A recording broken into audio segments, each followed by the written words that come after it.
Darren McCarty and Neil Rule can give. It's time for Big D Energy, live on Woodward Sports. Join four-time Stanley Cup champion and legendary badass Darren McCarty and the golden voice of Neil Rule, Monday through Friday, 11 a.m. to 1 p.m., as they give their takes on all things Detroit sports. The number one midday show in Detroit is on. Welcome to Big D Energy. Yo, what's going on, everybody? Welcome back to another episode of Big D Energy, right here on the Woodward Sports Network. My name is Neil Rule. My friend, Sean Belesian, is here. Hi, friend. Hi, pal. How are you? I'm good, buddy. Super Bowl weekend. It's Nickelback. Still the Super Bowl. I know we're pissed. I still am. I'm not I got gonna a theory on that I'm going to get to in a second, by the way. Chase Lounge is in for KG. Yep. He went running outside this morning. He's an animal. That a boy. He's an absolute animal. Something's wrong with you, but you are partaking in Bourbon Friday. I earned it this morning. You earned it this morning. Shout out to you, Neil, too. You joined the Facebook group, the 3.13 Run Club. I did. Shout out to Varchaz as well. We got the straight bourbon whiskey finished in the wine casks. Single barrel, 113 proof. This may be the one, Sean. This may be the one that they make. Wow, man. Shout out to them. Yeah, this is They're bottling it right now watching the show. good. If you want to bring an extra bottle, this is smooth, man. That is very, very good. Very smooth good. with a V. Smooth, like JB Smooth. We got Pete Spivak in for Spenny. Yo, what's up, guys? How are you this morning? I'm good. Pete Spivak has a hot date tonight. I was told. Some Led Zeppelin tonight, baby. PD. Why not, man? Peter. Yeah. So Peter will be a little mentally spaced out today, I'm guessing. Jump into that Woodward Sports chat thread. Get your thoughts out there, and subscribe to the Woodward Sports YouTube channel. But we're doing the Bourbon Friday. We're also doing the Nickel Package Friday, and we're doing it, man. We're doing it. We're going to talk some Super Bowl. We got a Super Bowl nickel package. We got a Super Bowl party nickel package that Spencer sent over. We're going to have a lot of fun, man. Like, that's the way that it is. Sean is irrational in his Super Bowl knowledge. We were talking about that pregame show. A couple things I want to get to. Number one, Sean, you know every Super Bowl result, the Super Bowl number, and who won and what the score was. I don't know why. That's just something that stuck with me when I was a kid, and people, when I was doing the show with Joy, he'd have fun with it and the radio and stuff like that. And, I can't tell you how many times somebody will just go, Super Bowl 7, and I'm like, all right, just give me a second. Oh, that was Miami over Washington 14-7. Like, I don't know why. It's just, there's just dumb crap that stuck with you, as a young sports fan and like champions and Super Bowls and things like that. But, we all have our own memories. I mean, look, NFL is king in this country. Whether you accept it or not is inconsequential. You could be the world's biggest NBA fan. You could be the world's biggest NHL fan.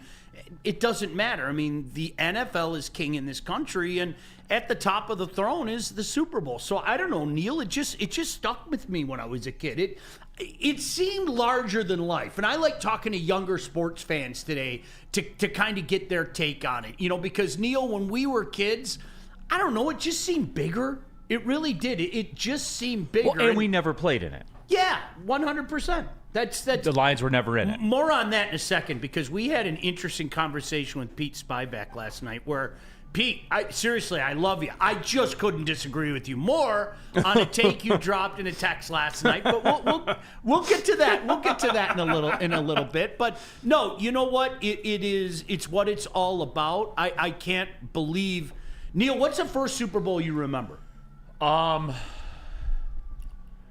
You'll like this one. Probably Bears-Patriots. I was 6 years old. I had $1.50 on the Bears with a schoolmate of mine when I was in first grade. Pretty good bet. It's a pretty good bet. And 46-10. And I won, and I got the $1.50, and I was like, wow, that was easy. ... Away we went. So I'm a little bit older than you. It was Super Bowl 12, Dallas and Denver. because Was that in color, Sean? It was in color. His fate would have it. But were there commercials for war bonds? You know, the funny thing is, I think at that point in time, yes. Did they honor Tom Mazawey for covering his 50th Super Bowl? It was his 12th straight Super Bowl. He was a group of 30 at the time, but. No, that's the one I remember because, like, I vividly remember, like, my dad telling me what a big deal it was, and you know, I mean, especially if your dad pumps it up when you're a kid. So yeah, I remember that. That's my first. Gosh, that's crazy when you think about it. But no, I mean, everybody's got their little traditions, and you know, it was funny. I was looking at some of Spenny's things, not to give too much away. Neil, I have totally grown into the role of I just want to sit at home and watch a game. Leave me the bleep alone. I have totally grown into that role. I still like. I like that I'm going to a party. I like that I'm going over to my buddy's house, and I like that we're going to try to get through this together. I like the circumstance. Not today, not all week. Again, more on that in a second. But Sunday. And I'll watch a different game, like I'll watch an NBA game or a college game, whatever's on, like during the day. So I'll watch that. And then I'll check in about 4:35, like around there. I'll check in. I'll flip on the pregame show, say, why are you watching this? But I'll do it. It's part of it. Like, hey, I'm honest about it, So, yeah, like that's what it is. Pete, check your Slack, by the way. I sent you over something. Got it, buddy. But yeah, I mean, Sean, it's still cool. It is, and it sucks what happened, and it sucks how it ended for us now because I'll never forget in my career, Sean. I'll never forget that show we did that day, me, you, and Spenny, and we just kind of stumbled onto it. What are you going to do for the Super Bowl if the Lions make it? Yep. And I saw Spenny's eyes tear up, man, and it got me kind of choked up, and we got denied. But at the same time, in my heart, I know they'll be back. We went over this the other day. I know they'll be there. I know they will. I know they will. I cannot, in all my days, I have heard so many people, the Lions suck and the Lions always suck. I squash that thinking. I can't stand that thinking. I think it's short-sighted. I think you're already living the benefits of when you get the right people in place and they bring in the right people. We are already benefiting from that. I refuse to accept that. Neil, we've seen it in sports, our lifetime. The New Jersey Devils were a Mickey Mouse organization. The Detroit Red Wings were the dead things. The Golden State Warriors were a nothing franchise. The Kansas City Chiefs were a nothing franchise forever and a day. Had some cute little seasons, but they could never get it done in the playoff. I cannot and I will not refuse that idea of never. I can't, especially when you see how quickly things changed in the last couple of years. So I'm with you. I usually tap in around 6 o'clock, though. I tap in around 6 o'clock. You watch the anthem? Yeah. Yeah, I do too. I that's something I the flyover suite. Yeah, it's but same thing with you. I watch. There's always a NHL matinee game. The Habs have been on for years in the afternoon, so I usually watch that. And this year, I was hyping myself up, though. I'm not going to lie. I was like, you know what? I am going to watch the extended multi-hour pregame show when the Detroit Lions are there. So I was hyping myself for doing it for the first time since forever, and obviously it didn't happen. We'll do it next year. We'll do it next year. That is fair. Okay, Woodward Sports chat thread. Jump into there. Randall Smalls. I got to go pick up new meds. 6-month checkup. My cancer's in remission. Thank you guys for being here. Randall, appreciate God you, my bless you, friend. bro. Yeah, absolutely. Steve O'Baby. Neil, when I saw the Minnesota head coach was awarded Coach of the Year, I just knew that you were going to be pissed off. LOL. In about 3 minutes, we'll address that. But it's not what you think. But yes, I'm going to address it 100%. So I'll give you what you want right there. And then after that, we're going to jump in to the nickel packages. All right, Super Bowl week.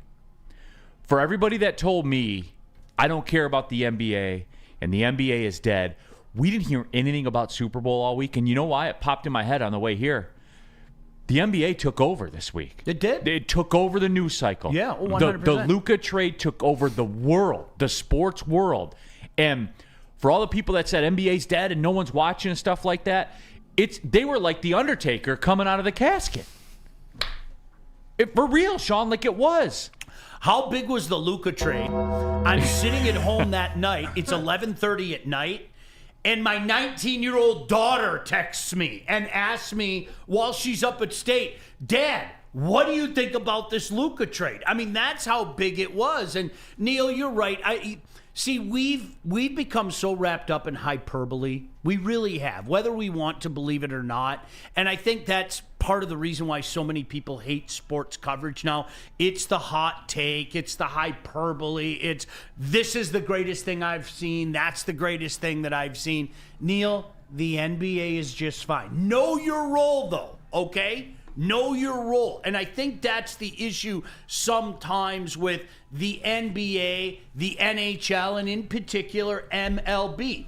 Know your role. Hey, you're on a roll right now, okay? Spells differently, by the way. You're on a roll right now, but you're still second fiddle. And everybody's second fiddle behind the NFL. But, this week, there was a takeover. I don't think there's any two ways about that. Big Con 51, Neil, the trade deadline's more exciting than the games. You know it's true. I say that. Look, you guys like the transactions more than the action in every sport. The NFL draft, the NBA trade deadline, Major League Baseball free agency, the hockey trade deadline even gets a couple people for a minute there. Like, it does, It's Sean. lost a lot of luster. It has, 100%. Years gone by. They don't package it right. Yeah, same thing with July 1. July 1 was like a national holiday for hockey fans, and all the NBA steam, swallowed that up. All the steam from July 1's gone. Well, you know what happens? You don't see the big name transactions anymore. Teams are smart. They want to lock up Pete Spivak. I'm not even going to July 1st. Pete's my stud. I'm locking him up. He's getting that 9 per, whatever the case may be. So you don't really see the big names hit. You might see a Stamkos who's a little long in the beard, not done yet, but a little long in the beard. You might see something like that, but the NHL doesn't allow those players to get to that moment anymore in their prime at 27 years old. It just doesn't happen anymore. Because everything's become cookie cutter. The contracts are the same. Like, if you're a high-level 2C, you get about $8 million a year. If you're a high-level defenseman, you get about $11 a year. The superstars get $15. That's it. Like, everything is the same. Literally, it's become very, very cookie cutter. But we'll talk about that one later on. BD thought criminal. F the stupid ass NBA. Shams Charania's tweet got over 100 million views. 100 million. That's insane. So you may not like it. That's insane. But don't ignore reality, my friend. The NBA is like the Undertaker, man. It popped out of the casket, and it monopolized Super Bowl week, where all the media is concentrated. And you know the other thing too is, and I shudder to do this right before we go to a break because I know this is going to put you on a 5-minute tangent. I know it is, Sean. But you know what else it is, real quick, for those of us that know? These media conglomerates that have ran media companies into the ground don't send media to the Super Bowl the way they used to. No, not at all. Because they've destroyed the entities that they run. Nope. ... Nope. Right? I can go back 20 years and tell you how many guys from my radio station went. Right. I mean, every year there would everybody be everybody who went. Yeah. wants to go? And my take was always, do I have to go? You know, because for me, Neil, once I did it, it was like, okay, I've seen behind the curtain. It's kind of a hassle as a quote unquote member of the media. But no, Neil, you're absolutely. See, but again, I have to come back calling you out for this, Neil, because I think you know this. Know what you are, okay? You're not anywhere near the NFL, but you're also not anywhere near the dying sport that some people make you out to be. And I think, Neil, as often is the case, the truth is probably somewhere in the middle. And I think the NBA flexed its muscle this week. No doubt about that. All right, before we cut to the break, Steve Wilds, I'm getting starved for Lions transactions. Maybe they will hire Darren Sproles for a coaching role. That'll be like a drop of water in a sea of a desert. Steve, you and I bump heads a lot, but that was pretty funny, man. I'm not going to lie to you. Where are we going with this break? I don't have a sheet. You choose. Is it Sabbath coffee? Sure.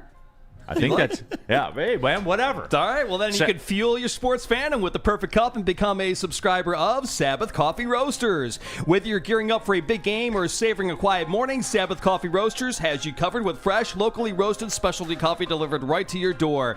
Head to www.sabbathcoffeeroasters.com, choose your favorite roast, use the code word Woodward, and you get 25% off your first subscription order. Awake and unwind, support local, and enjoy game with Coffee Roasters. We'll be right back. Big injuries, big news. Twice a week, Dr. Jeff Pierce from Michigan Sports and Spine joins Woodward Sports Network for the Injury Insider Report. Big D Energy Tuesdays at noon, and Ermanni and Edwards with Maz Thursdays at 3:30. Get expert analysis and in-depth breakdowns on the latest sports injuries from the man trusted by top athletes in the community, like D-Mac. Whether it's the Lions, Pistons, Tigers, or Red Wings, Dr. Pierce talks us through it all. Don't miss the Injury Insider Report with Dr. Jeff Pierce, your go-to source for understanding the impact of injuries on the games and players we love. Only on Woodward Sports Network. Scan the QR code on the screen or go to MichiganSportsandSpine.com to see if Dr. Jeff Pierce can help you. Walk into any Lady Jane's Haircuts for Men today. Open 7 days a week. Sit back, relax, and enjoy a precision haircut, scalp massage, hot leather neck shave, and hot towel treatment from one of our talented stylists. Step up your game this season and take advantage of our $20 haircut special. Scan the QR code and get your coupon today. Lady Jane's Haircuts for Men, the ultimate haircut experience. Open 7 days a week. Walk-ins always welcome. Lady Jane's Haircuts for Men. It's wicked awesome. Head to WoodwardSports.com and click on Shop. Get the latest in Detroit sports apparel and exclusive Woodward Sports gear. WoodwardSports.com can get the whole team outfitted. Love the Pistons, Red Wings, and Tigers? We got something for you, too. Shop online at WoodwardSports.com. Neil Rule here for Shop.WoodwardSports.com, the very best in Detroit sports wearables. Get ready, everybody. The playoff push is officially here. It's car flag season, all of it. So react accordingly. Shop.WoodwardSports.com. All right, we're back at it here. Big D Energy, Woodward Sports Network, Neil Rule, Sean Belizean. We have Chase here in the sound booth. Pete Spivak's in the building, though he's counting the date, the time right now. He's got a hot date tonight. So good luck. Thank you, my friend. Good luck in that endeavor, my friend. Real quick, Pete. Yes, sir. I did want to, last night at Oakland, at the Oakland game, we raised Kay Felder's banner. His number went to the rafters. Cool. It was very, very cool. So shout out to Kay Felder. We had him on the broadcast and everything like that. It was myself and Rex Walters talking with them. Derek Coleman was in the house. DC? Yeah, a lot of Detroit high school basketball royalty was out there. Very cool. In the house. It was very cool. That is cool, I mean, all of Detroit. Anybody you can think of that's an icon in Detroit high school basketball was out there. Super so cool. Shout out to K-Man, one of the most electric college basketball players of all time. 5'9" guy that catches alley-oops and dunks. Isn't that great? Oh. So that was a lot of fun. All right. Yesterday, I guess the NFL had some kind of award show or something like that. I guess. I don't know. Anyway, all right. Here's the deal, Sean. I'm going to sit back. I can't wait to do this. Seriously. It's not going to be what you guys think it is. All right? I know you're smarter than that. It's not going to be what you guys think it is. Kevin O'Connell was named Coach of the Year. Despite the fact the Vikings were what we thought they were, despite the fact that the Vikings won a bunch of one-score games against the Jaguars and the Titans and the Colts and the Bears and stuff like that, despite all that, and people, I'm not here to do what you think I'm going to do where I'm going to have a meltdown about it. I'm not. You know what I'm going to say? Good. Good, because it doesn't matter. And everyone's going to be all worked up about it. And I saw it on social media last night. Guess who I bet is not worked up about it? Dan Campbell. So good. Good that bum was a Coach of the Year. Don't care. Because we're not at that step of the highway anymore, everybody. We're not at that exit anymore, all right?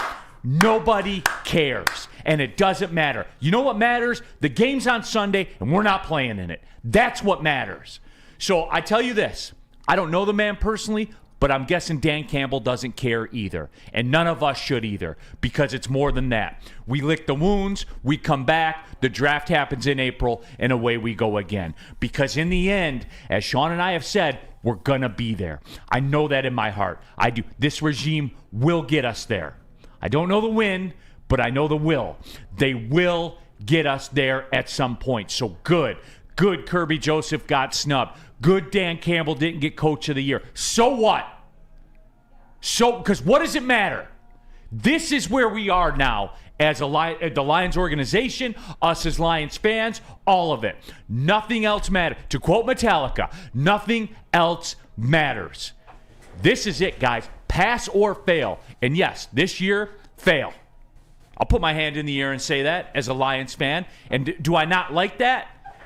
No, I do not like that. But with that being said, those are the stakes now. So good. They want to make Kevin O'Connell the Coach of the Year. Don't care. Doesn't matter. It's probably a big deal to him because they're never going to be back. Because that franchise stinks. So that's it. That's my statement on it, Sean. You know what, Neil? And there's two things that come to mind. Put his little, Coach of the Year bib on, give him some apricot and bananas, and pinch his little cheek because the Vikings were cute this year. We talked about it all year. Give him his flowers. He did it with a backup quarterback. He did it with this, that, and the other thing. You know what else is getting old? And I'm going to take it a step further, Neil, and I'm glad that you touched on it. I'm really getting tired of a lot of people out there playing the disrespect card, okay? Out of one side of our mouth, we are constantly saying, we got the best line in the league. We got the best receiving core in the league. We got the best running backs in the league. We got... If you're going to say all those things, okay, and then wonder aloud why somebody else won the Coach of the Year, you're not really paying attention. I don't care. We've graduated. It's great. Come on, you guys. We should embrace this. This is what we waited for. I don't give a crap about any of the window dressing. We've graduated from that, okay? This is about finding a way to win 3 more football games. That's it. That's the only thing that matters. The first round, the second round, and the Super Bowl. And if need be, I don't give a crap if you back in as a wild card at 10-7 and you pull a New York Football Giant and you add the wild card. That's the only thing that matters now. We've graduated.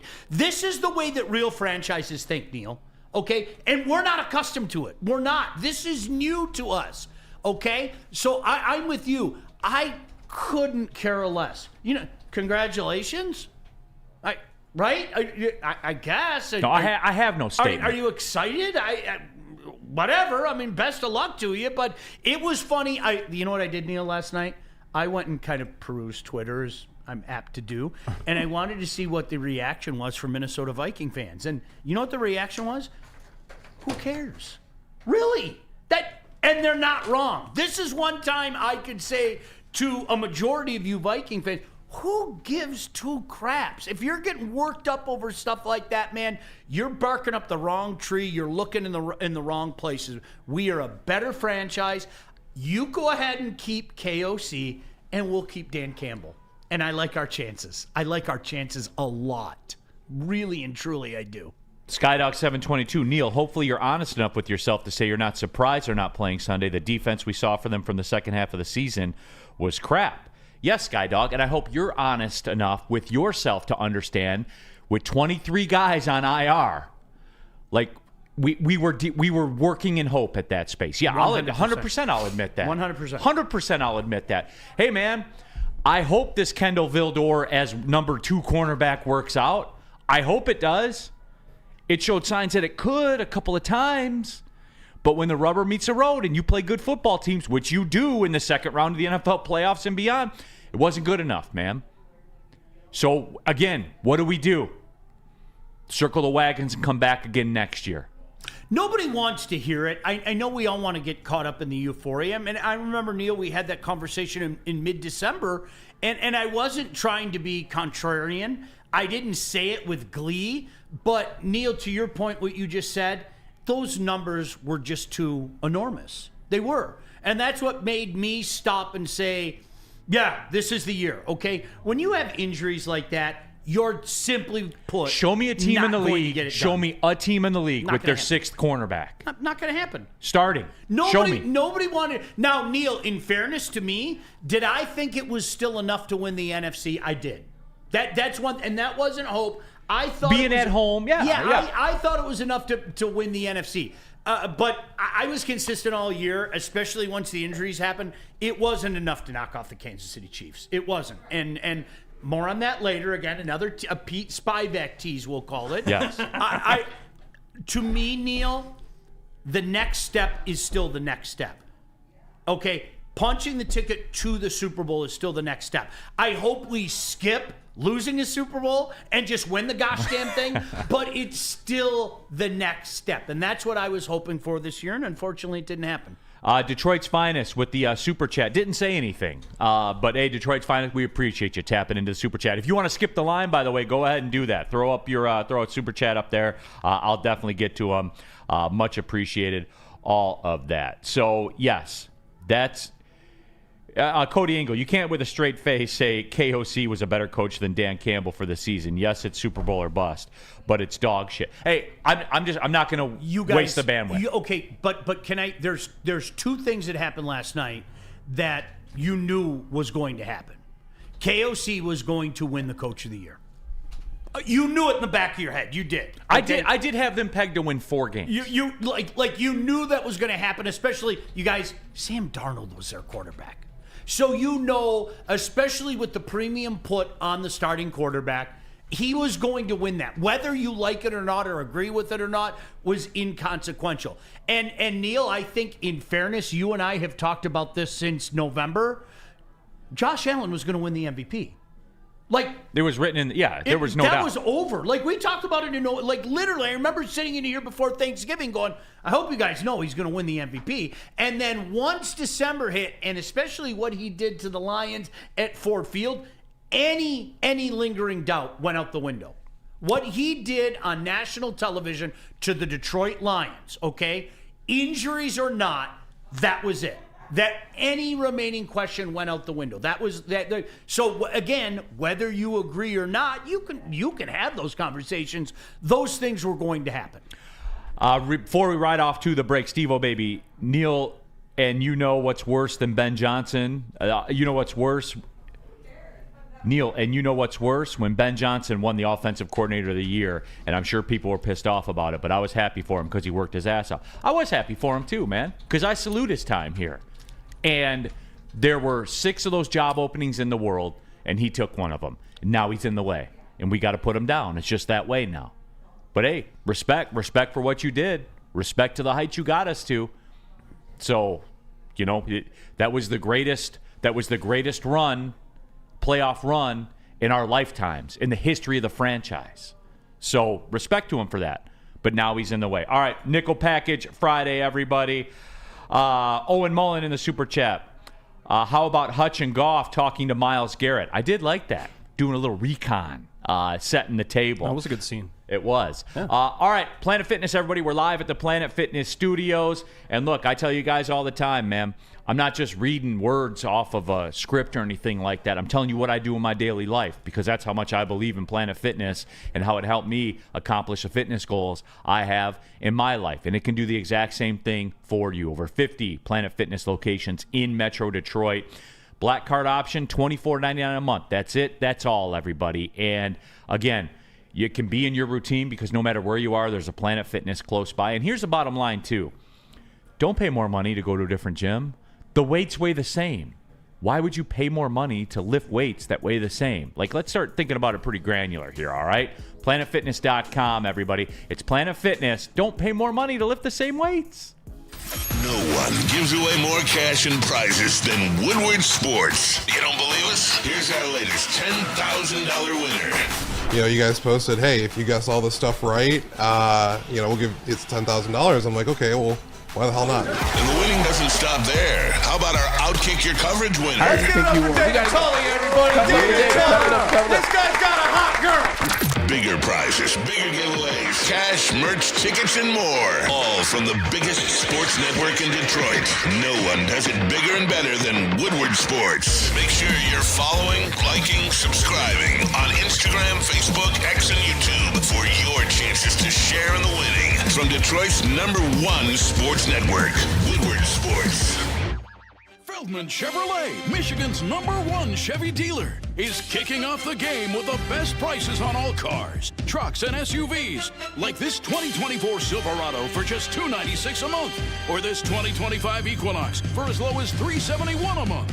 Our locations in Novi, Highland, New Hudson, Livonia, and Lansing means we have the perfect Chevy right in your backyard.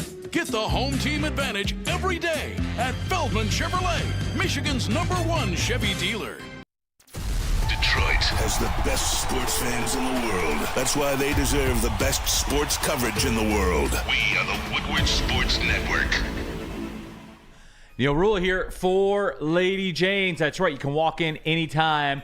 It's open 10 to 8, 7 days a week. Precision haircuts. You guys already know what it is. Our talented stylists can make you look good, which will make you feel good, which will make you play good, as Deion Sanders would say. But no, it is. Scan the QR code on the screen. Tons of locations around the Metro Detroit area. There's also a Lady Jane's close by wherever you are as well. Walk in anytime. Lady Jane's. It's wicked awesome. All right. Nickel Package Friday, that's wicked awesome, too. Neil Rule, Sean Belesian, Chase, Pete Spivak, Bourbon Friday. Shout out Varchaz. Sean likes it. He really likes it. Really good, man. He really likes it. Can you talk to your peeps? And likes I'd like to order some of these. This is good. Absolutely. Gosh, damn. He really likes it. He likes it. Hey, Neil. All right. Let's get into it. Nickel Package Friday. Let's do the Lions. Let's get that rolling. We're gonna be heavy Super Bowl today because it's the Super Bowl, everybody. Let's get real about it. But Lions first. Peter Spivak to the main stage. All right. Pete Spivak to the main stage. Dancing right now.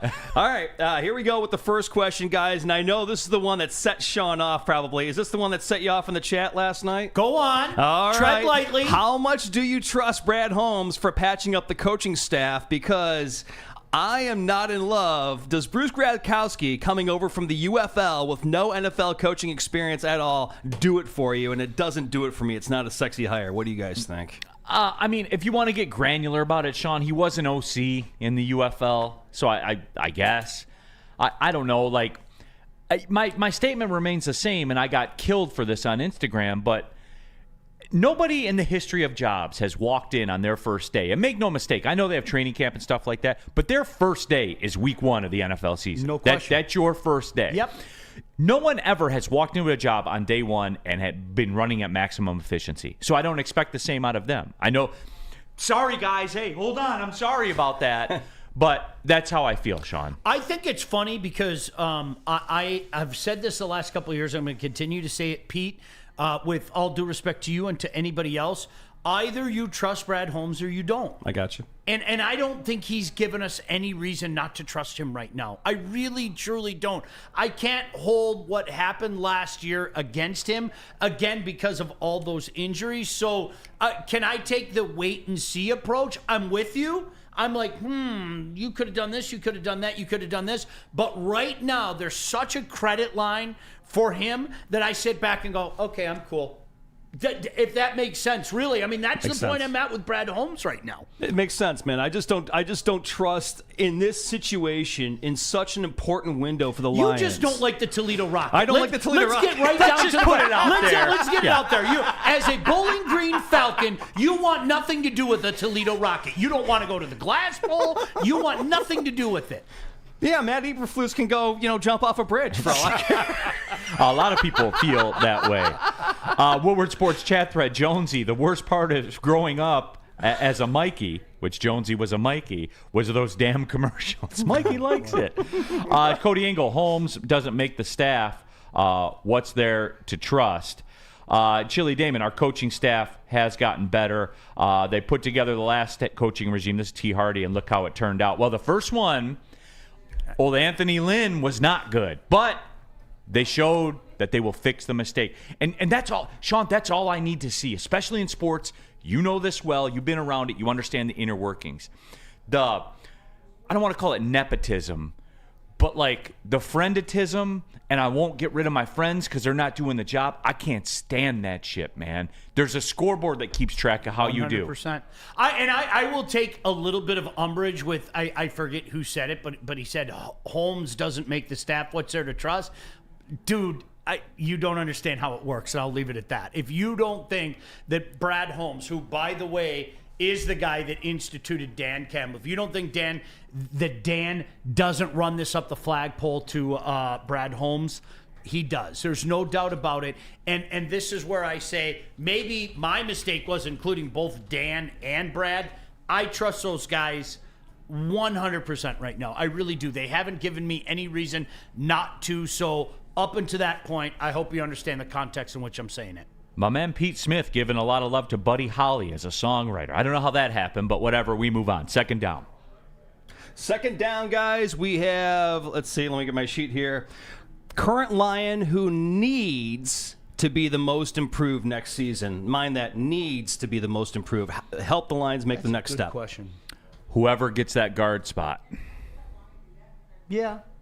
I think that's critical because we're talking about, and here's the kicker with that, it's got to be anticipatory.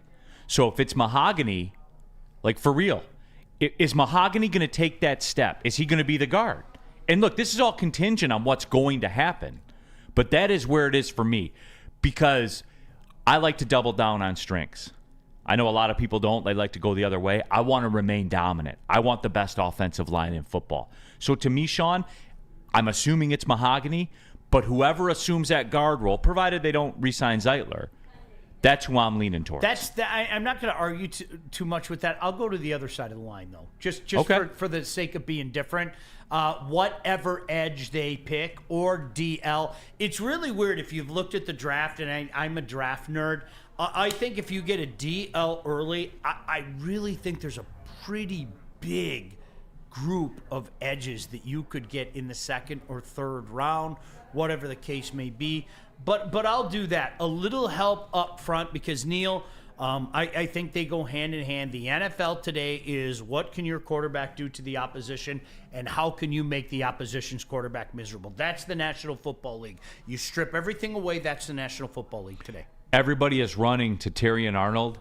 And I would say Terrion Arnold is the least of my concerns. I couldn't agree with you more. Because I've seen it. I've seen the improvement month to month to month. And look, Terrion Arnold is the Jared Goff of the defense.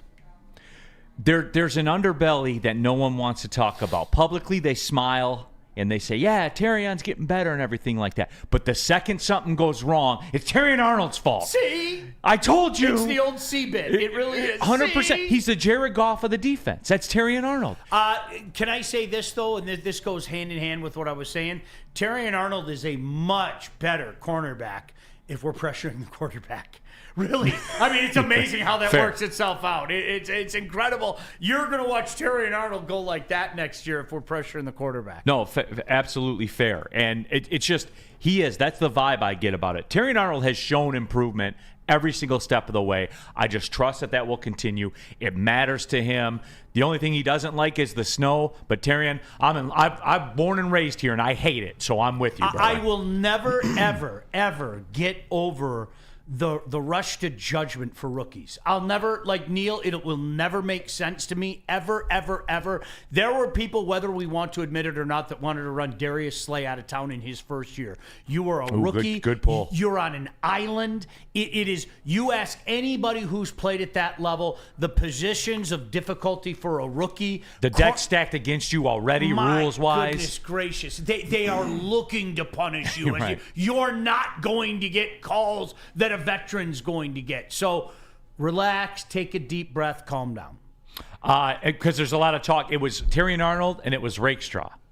Same deal, man. Exact same deal. Third down. You got it. Third down, guys. Dan Campbell is beloved here in Detroit. We all know that. So I'm going to challenge you guys out there in the chat. Which current or past coach of any pro, Detroit, or state of Michigan college or high school football coach would you compare the love that we currently have for Dan Campbell to from the past? Now, you're asking me. Wow. So this is going to be personal to me. Yes, sir. All right? And it might not make sense to you. Wayne Fontes. I loved Wayne Fontes. Wayne Fontes has a special place in my heart because Wayne Fontes gave me, when I was a kid, something I had never had before with this franchise. Hope. Heights. Would take it to heights. We were relevant. Came up with the greatest line I've ever heard ever in the history of coaching. I treat all my players the same. differently, talking about Barry Sanders. Barry would not show up for training camp or be holding out. He didn't care. He almost encouraged it.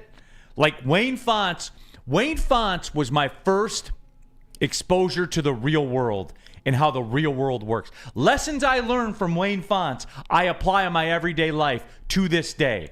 Where you see somebody get somewhere and you're not quite sure how that happened, Wayne Fontes taught me how that happens. I couldn't agree with you more. Gosh damn it, I wish I could be different. You know, I know we're supposed to be different on these shows today and everything.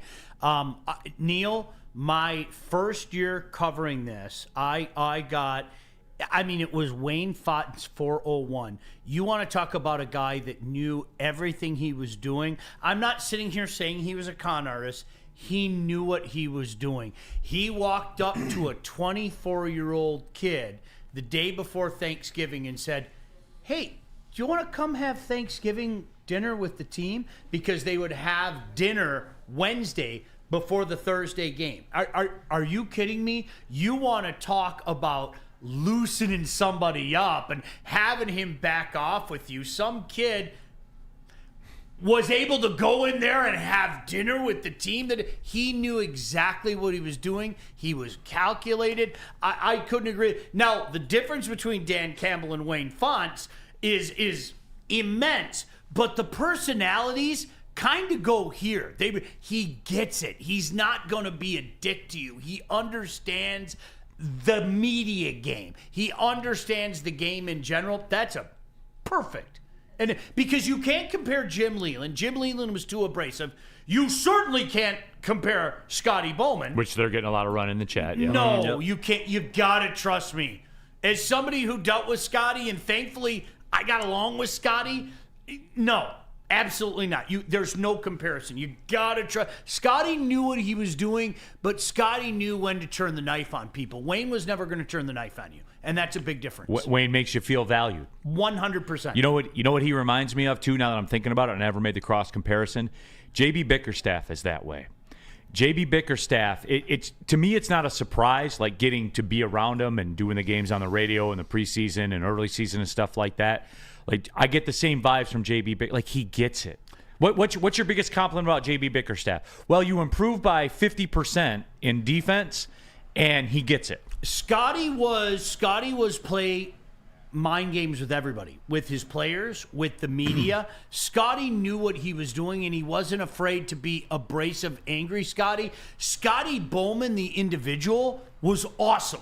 Really, I mean, honest to goodness. And Neil, in fairness, I was fortunate enough to get him on some shows many years after he left and everything. Scotty Bowman was the most calculating, knew exactly what buttons to push.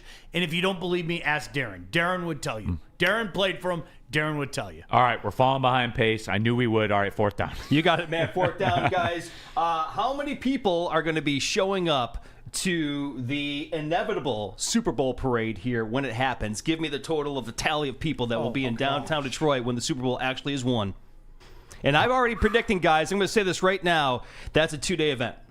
All right, I'm going to Google something real quick. I'm gonna be blacked out for 3 days. Right. You can talk about 2 days. I'm gonna be. I'm telling you, I'm gonna be blacked out for 3 days. It's gonna be ugly. Okay, the population of the Detroit metro area is 4.3 million. It's the 14th biggest metro area in the United States. 5 million people, no doubt.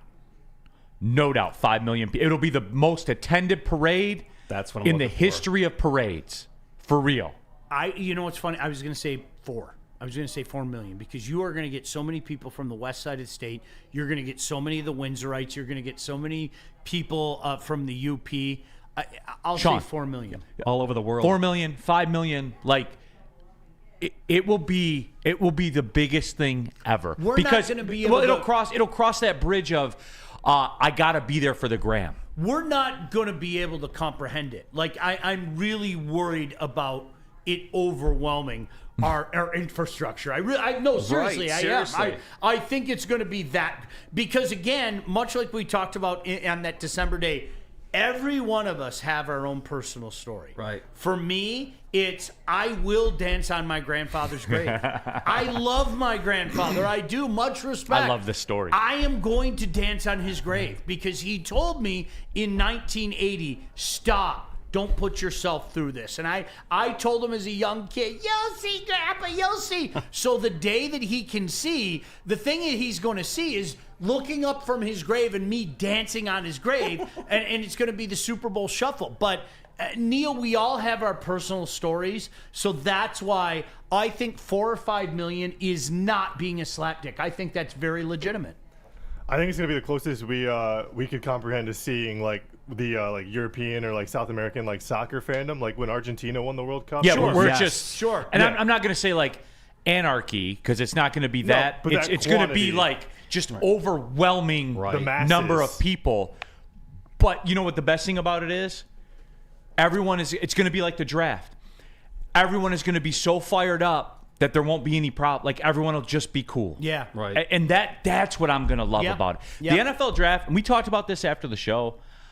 Sean, being down there for our draft show we did, this is going to be corny AF.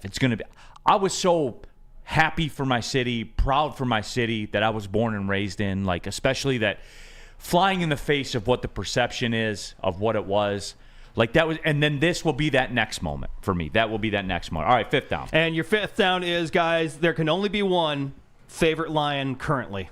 There can only be one. Penei Sewell. Why are you doing this to me, man? Why like honestly, why are you doing this to me? Penei Sewell. Penei Sewell, when he got up in Nick Bosa's face and Aaron Donald's face, Sean, he flipped how I felt about the team. I'm gonna be different just because. All right, don't tell anybody. I would have picked Penei Sewell too. Jameer Gibbs. I think You can Jameer, pick Penei Sewell. I don't want to pick Penei. No, I have to be different, right? No, we're different here. We're two people that are good at what we do, No, Sean. you know what? I'll go Jameer Gibbs. I think we're legitimately still scratching the surface of how good this kid can be. That's crazy. I'm serious. I don't know if you guys agree or disagree. I agree. As good as he is, I agree. He has potential to be He's my really favorite. something special, especially behind this line. Saquon Barkley said he's the best running back in football. I'll go ahead and defer to Saquon. What does he know? He didn't. What does he know? Warren Peace 11, haven't seen you here in the chat before. Welcome. Neil, talk about Terry Arnold's biggest issue was adjusting the NFL rules. So why is college not mimicking NFL rules since it's the closest we have to a minor league for football? Well, Warren Peace, when you start talking about minor leagues, that sounds a lot like employee type stuff. No, but I would agree with you because college soccer is a mockery. And there should be some kind of uniformity of the rules. I agree with you. Like college soccer is a mockery. It doesn't contribute to America's soccer program or anything like that. It's a different world than the real game. And college football, it's closer, but yeah, there is still some things that they need to iron out. Yes, it's closer comparatively speaking, but the way defenses are punished in the National Football League, it's next level. You're right. In that respect, it's a foreign sport. Yeah, they're punished. They really are. Pete, all right, here's a production challenge for you, my friend. Yes, sir, bud. All right. So, do you want to do 2 breaks here? Yeah, I can do that. You I'm used to doing it. Yeah. Okay. Let's do 2 breaks then. Yeah. I'll do the big game in the Caesars. Yep. We'll come back. We'll do the. You can do the jars. I'll do the New Holland, and we'll do it that way. Sounds good. Yeah. 'Cause- Works out for me. Every week it's like this for us. The big game party live at Hayes Social, by the way. If you don't have anything going on, and maybe you're like everybody else and you said, man, I'm just not feeling it. We're not organizing a party or anything. But now that we're here to the weekend, maybe now you're like, it's still the Super Bowl. I want to go out. Well, we've got the spot for you. Hayes Social, the big game watch party. Woodward Sports. Here we go. Hayes Social. Ha ha. No, you guys can do it, though. It's all brought to you by New Holland Brewing Company, Sabbath Coffee Roasters, Soroki's Crispy Chicken and Pizza, and 1800 Tequila. The Woodward personalities will be out there, and you can do it. And, hey, if you're going to go out to Hayes Social, why not scan the QR code on the screen and load up your Caesar Sportsbook account, and you can bet on the game. And here's the best part of it, everybody. If you use the promo code Woodward1000, you make your first deposit using that code Woodward1000 and make your first bet all the way up to $1,000. If you lose that first bet, you'll get it back as a free bonus bet. What are we talking about here, everybody? Why would you not do it? Number one, it's Caesars, right? The OG in the sports betting game. Number two, the app is clean and easy to deal with. Guys, I'm telling you, if you don't like the game, bet on it. You'll like it a lot more, all right? Caesar Sportsbook, the official sportsbook of Woodward Sports. Big injuries, big news. Yeah, Twice a pretend it's week, the top of the Dr. hour. Jeff Pierce from Michigan Sports and Spine joins Woodward Sports Network for the Injury Insider Report. Big D Energy Tuesdays at noon, and Ermanni and Edwards with Maz Thursdays at 3:30. Get expert analysis and in-depth breakdowns on the latest sports injuries from the man trusted by top athletes in the community, like D-Mac. Whether it's the Lions, Pistons, Tigers, or Red Wings, Dr. Pierce talks us through it all. Don't miss the Injury Insider Report with Dr. Jeff Pierce, your go-to source for understanding the impact of injuries on the games and players we love. Only on Woodward Sports Network. Scan the QR code on the screen or go to MichiganSportsandSpine.com to see if Dr. Jeff Pierce can help you.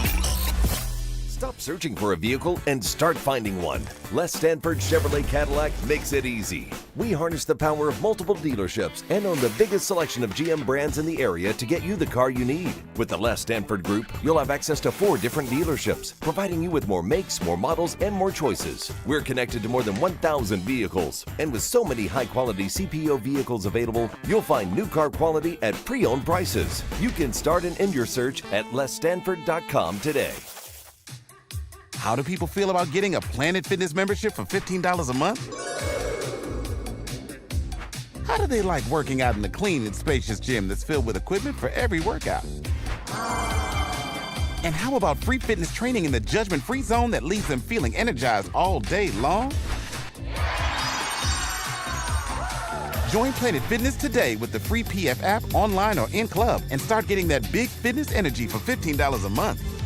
WoodwardSports.com and click on Shop. Get the latest in Detroit sports apparel and exclusive Woodward Sports gear. WoodwardSports.com can get the whole team outfitted. Love the Pistons, Red Wings, and Tigers? We got something for you, too. Shop online at WoodwardSports.com.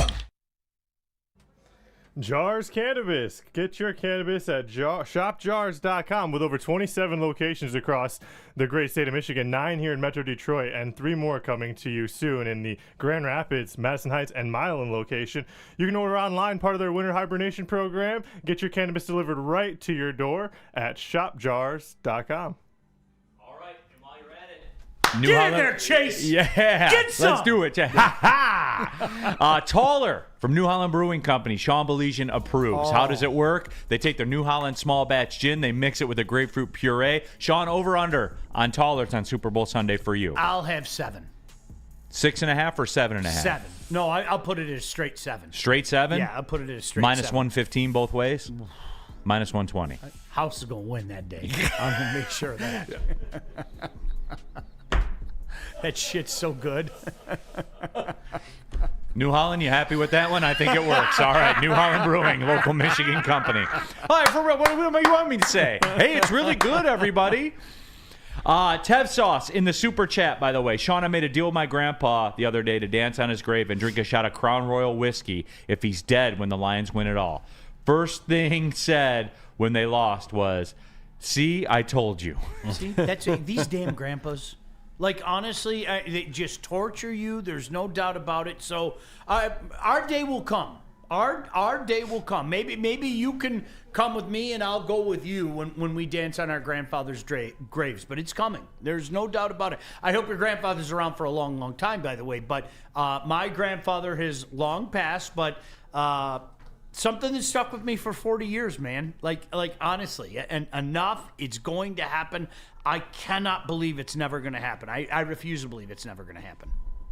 I won't. Soon. No. I can't. I cannot. Under this administration, within the next 4 years. Next year. You know what? This is the cool point that we're at right now, though, okay? Everybody, the entire fan base, Neil, is Super Bowl or bust. Gosh damn it, we're going to be sitting here a year from now. Maybe not here, okay? But we're going to be sitting here a year from now talking about the Detroit Lions in the Super Bowl. We are. This is not hope. I believe it. We've got the right pieces in place. We're going to add more pieces. We have the right people in place in Brad Holmes and Dan Campbell. I firmly believe we are going to be talking a year from now. And you know what? Save this, bookmark it, do whatever you want, you fuckers out there that want to call people out and tell us how wrong we are. Okay? Bookmark this. Bookmark this. Put it in. I'm going Jimmy Johnson on you. Big, bold letters. We'll be sitting here a year from now talking about the Detroit Lions 48 hours away from the Super Bowl. How's that? Okay, Sean. You cool? Okay, Sean. You with me? I am with you. Let's go. I'll follow you anywhere, man. We're doing it. Like, there's no doubt in my mind. Take that step back to take 2 steps forward, okay? These guys are going to take the adversity of this year, and they're going to use it as fuel, and that fuel is going to punish the National Football League next year. All right. I parachuted into the message board right now on the YouTube chat. By the way, subscribe to the Woodward Sports YouTube channel. Making our way towards 80,000 subs. Key Ozzy, and I'm parachuting in, and I'm going to relate the material. Key Ozzy says, Anakin, what's up? It's because people can't stop banging and popping out kids. In a related story, Pete Spivak's going on a date tonight. Let's see what happens. Hey, I just figured they were talking about that. That's I fine. don't know. I parachuted in. I don't know. Yeah, I don't know. They're going through Led Zeppelin songs in the chat. Mike G is really on fire with that one. I love all his songs, but yeah, they're just doing the chat thing, man. Copacetic Sushi. Neil, any update on the Tigers signing Bregman? Yes, they haven't. All right, moving on. Still haven't. Yeah. Still won't. You speak in fact. I don't argue with the man that speaks in fact. If my answers frighten you, perhaps you should cease asking scary questions. I do not argue with a man who speaks in fact. Exactly. I don't. DNC ENT, I think he's talking about the Pistons. Ceiling, 4 seed. That's 20 and 11 down the stretch plus help. Expectation, top 7 seed. If you are a play-in team, at least play at home. Floor, 10 seed. You got to make the play-in at least. DNC ENT, we don't have time to get to it today. But yes, because the Hawks gave up. The Hawks sent everybody away. Yep. The Hawks are, Tom Petty, free falling, which I don't get because the Spurs get their draft. Real quick, the Spurs get the Hawks' first-round draft pick this year. Man, I wonder how that's going to go. Man, I wonder who's going to get the number 1 pick. Weird. The Hawks are going to go in a free fall, and then the Spurs are going to end up with Wemby, Fox, and then Cooper Flag. Weird how that works. That's so strange. All right. Anyway, let's get back on brand here. NFL nickel. Someone said stop talking about football. It's Super Bowl weekend. NFL nickel package in your face. Let's go, Pete. Exactly, guys. All right. Who was your NFL MVP? If we're going to go by the linear stuff that your generation, Chase, goes by, it was Lamar Jackson. Now, with that being said, the numbers were staggering. No, there was a huge difference in the numbers. There just was. I'm not saying that I'm standing here saying he should have won it. No, because the media and everybody else was very desirous of going in a different direction. Because you can't have Lamar winning the MVP the 3rd time in a row when he fell on his face in the playoffs again. You just can't. Now, Mark Andrews was part of it, but Mark Andrews is a great player. But, Sean, if you're going linear and going by numbers, there was no debate. It was absolutely 100% clear Lamar Jackson. It was going to be Josh Allen. You guys, honestly, again, Neil, people can't say we didn't tell him 3 months ago. And I think the first time we talked about it with KG, I said, you guys, drop this. It's going to be Josh Allen. And little did I know what he would do, especially in the big games, what he did against Kansas City, what he did against the Detroit Lions. You have to remember those big games that everybody can see at 425. That speaks volumes. It was going to be Josh Allen. This was preordained 3 months ago.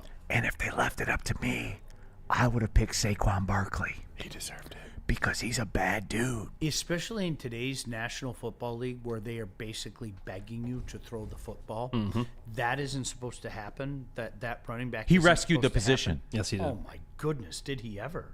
He rescued the position. And you know what's going to be interesting, Neil? I want to see what follows in this draft. I want to see if that premium is put back on running backs. I'm going to be very intrigued to see if all of a sudden the running back is more valued at draft time. Well, I don't it know has the to be. answer to that.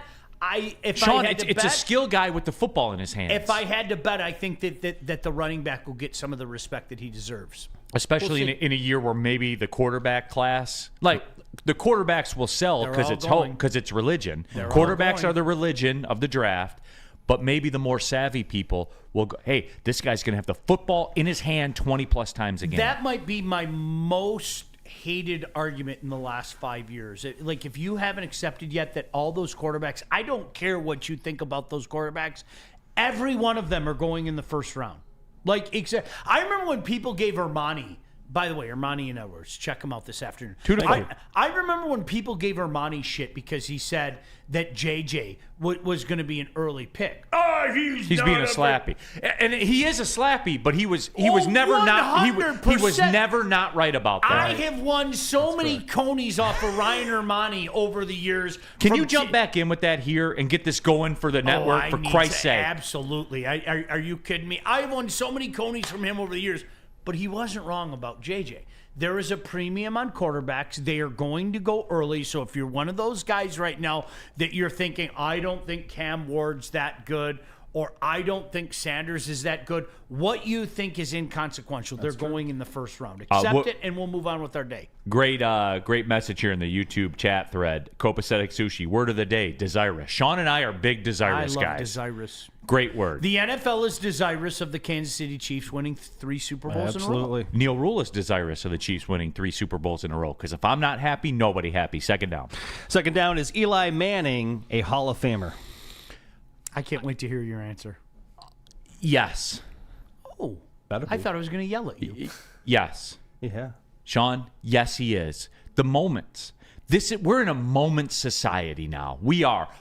Great moments will cloud your judgment and make you ignore the whole forever. Like, you can say whatever you want. If it comes through once, that's what you're remembered by. Have we not learned anything in our society in today's day and age? We're kind of funny. We put a premium on Super Bowls, right? Yeah, big moments. We do. We put a premium. I have always, and I will continue until my dying breath, defend Dan Marino. He never won a Super Bowl. He's one of the best quarterbacks I've ever seen.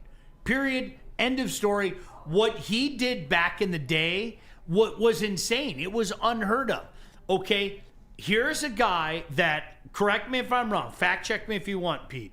Gotcha. He's 11th in touchdown passes. He's 11th in yards, and he won 2 Super Bowls with the New York Giants where he was sickening.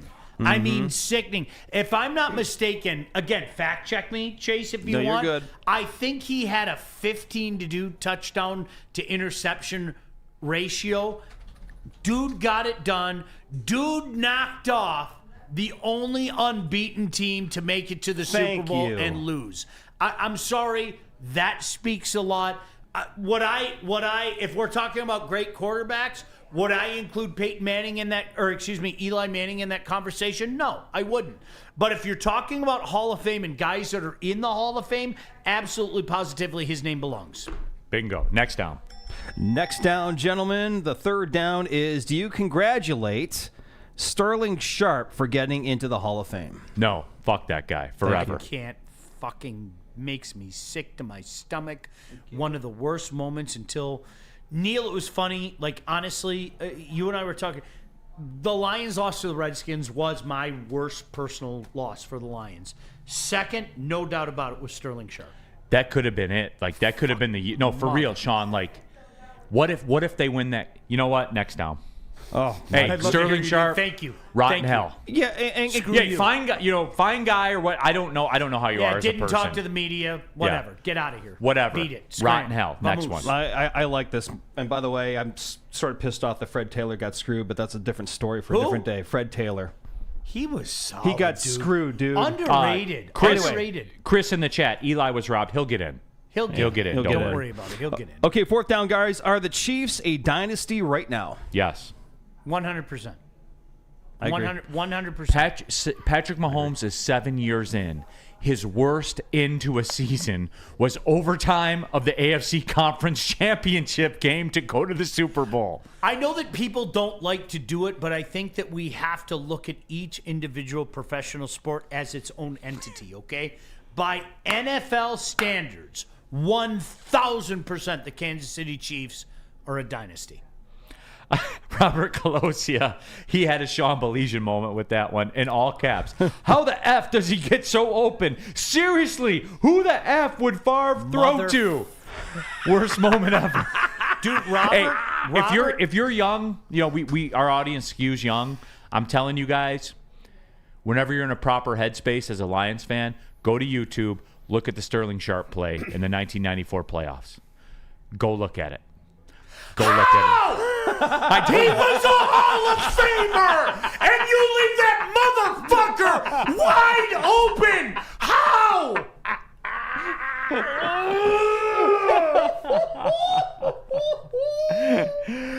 Next down. I don't want to leave this down. But anyway, 5th down, guys.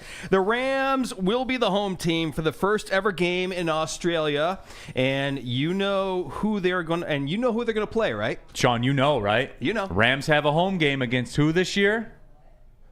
Sterling Sharp. No, it's not Sterling Sharp. I know. Nope. I am confident that the Rams will be hosting the Lions in Australia. I'm not going to argue with that. No. It's the drama, the soap opera sells, right? It's been a few years for the Lions, right? It's been a few years. I think it fits. I really do. I don't want to think about it, but I think we're walking down that road. I do. How the hell was Sterling Sharp so open? How does that happen? That's before my time. I just watched the play. Dude. Kevin Scott. Can you think? No, I want you to think about that. Chase, he's so open, it's crazy. That's Dude, like think about Kevin Scott just like stood there and let him go by. And like, you're 15 yards downfield. You know what the coverage is. That's like Amon-Ra St. Brown being that wide open in a game. Like somebody's gotta mark Amon-Ra St. Brown, okay? That's what it was. And especially you gotta remember, we beat them the week before to earn home field. Yep.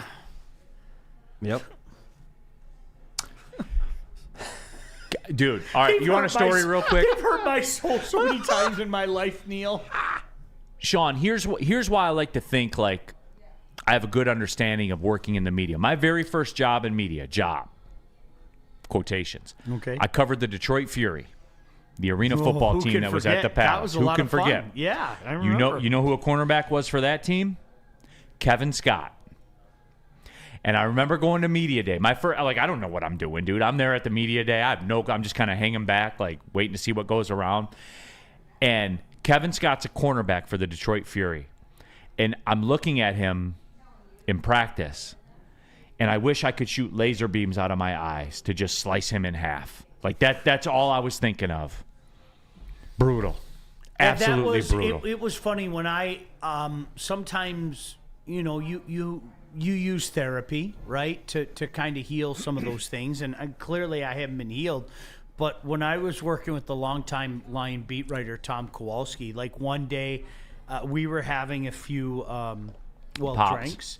Yeah, and I asked him, I said, honestly, in my lifetime, there are, certain moments, can you please explain that to me? And he explained that A through Z, exactly what went wrong on that play. And Neil, it was, and you know what? It's funny because, look, the Dallas Cowboys were going to win the Super Bowl again. Okay, that particular year, the Dallas Cowboys were going to win the Super Bowl.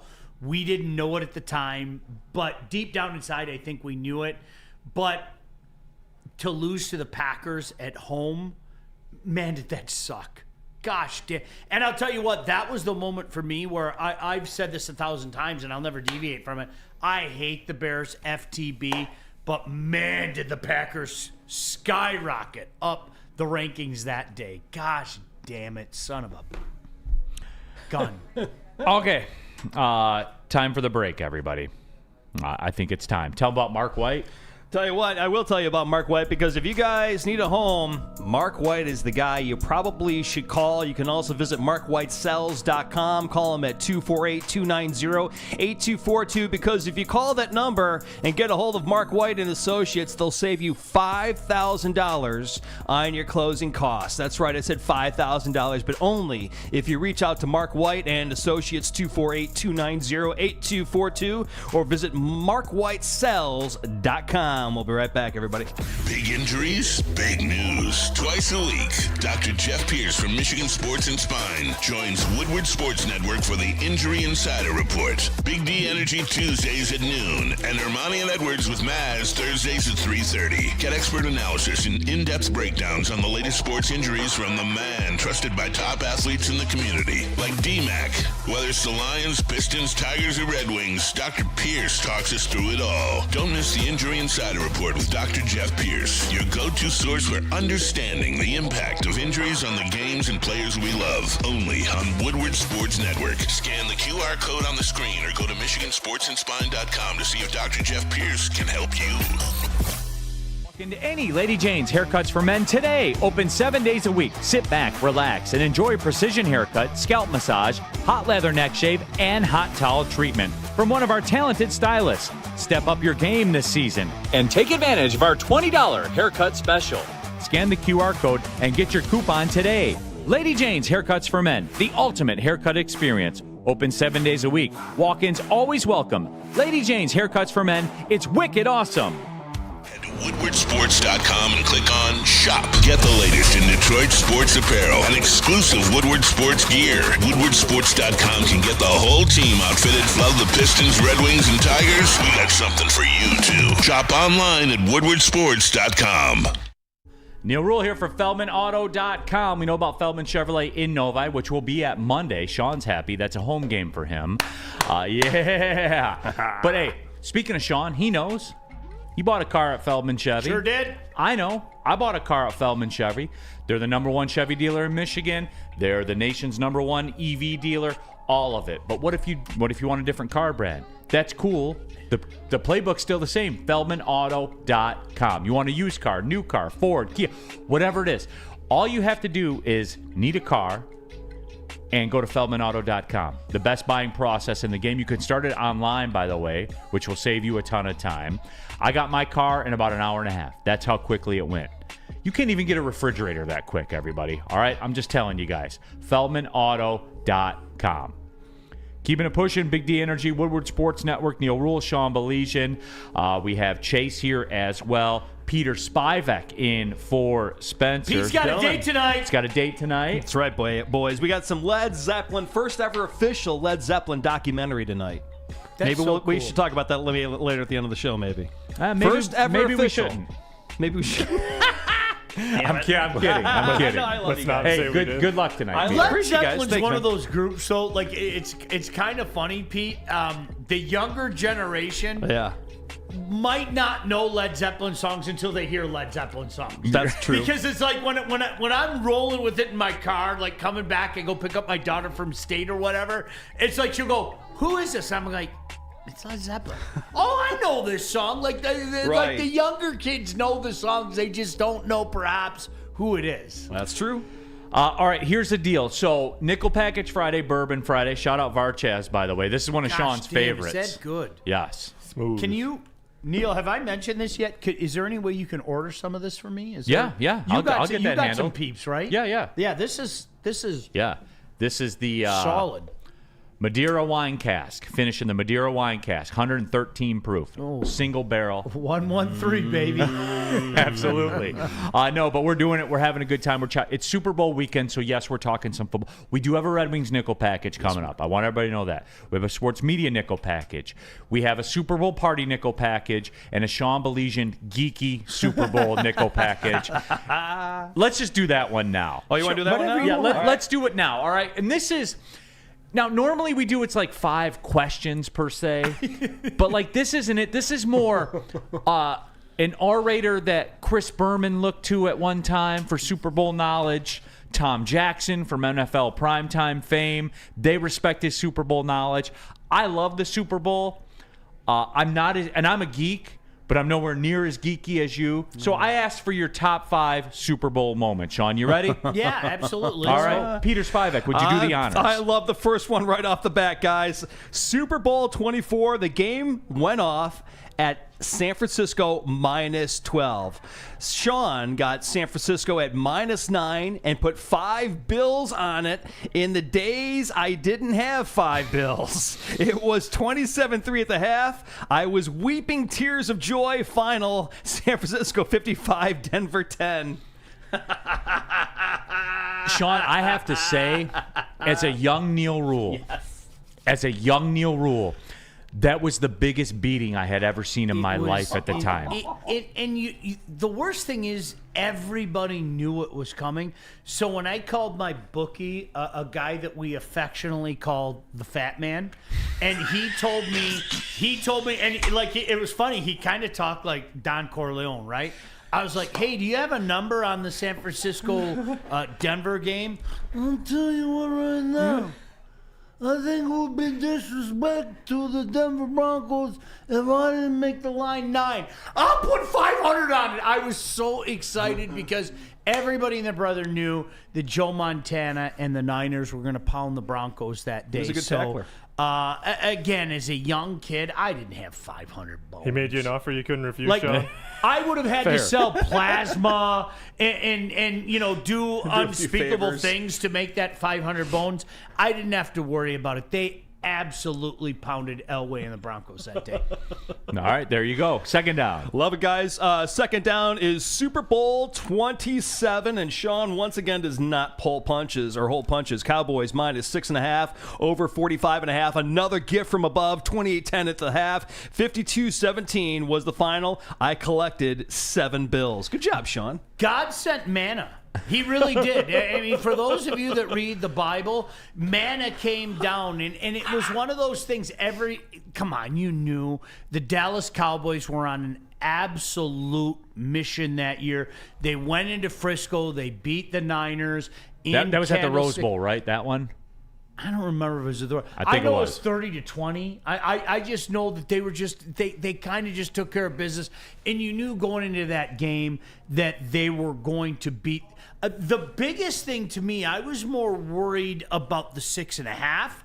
The over/under was laughable. It really was. It was absolutely laughable. What, 45.5. Yeah, Dallas scored 52 themselves. And again, Neil, remember, we've all been in that position before. I didn't have $700. Right. There's no way. I would have had to walk down Woodward selling my booty or something, right? It just, but you know what? I didn't need to. I won the over and I won the head-to-head.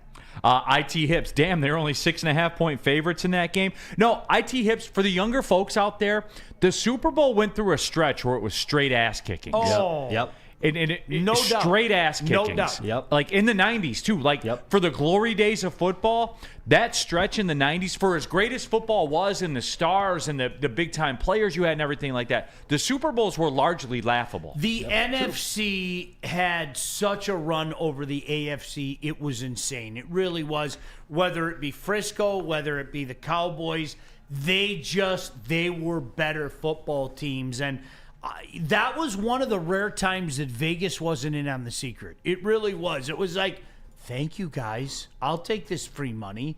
Now, Neil, I can talk about this now because the statute of limitations is over. Yeah. And quite frankly, I left the game many, many years ago, but I want a little cash.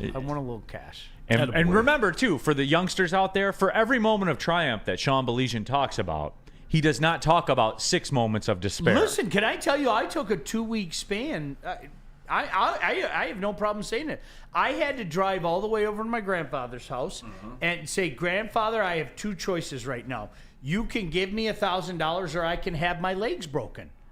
It's your choice. Right now, it's not my choice anymore. It's your choice. So you're the last card in the deck, Grandpa. Thankfully, my grandfather gave me $1,000, and I was able to take care of some things. But no, you know what? It was different back then because we had to, as you know, we had to use local bookies, and they would say, okay, if you don't give me my money by Thursday, I'm not sure your fibula's going to be in the same spot. So I found a way to find that money. So, yeah, it was a good time. I'm not sure your fibula is going to be in the same spot.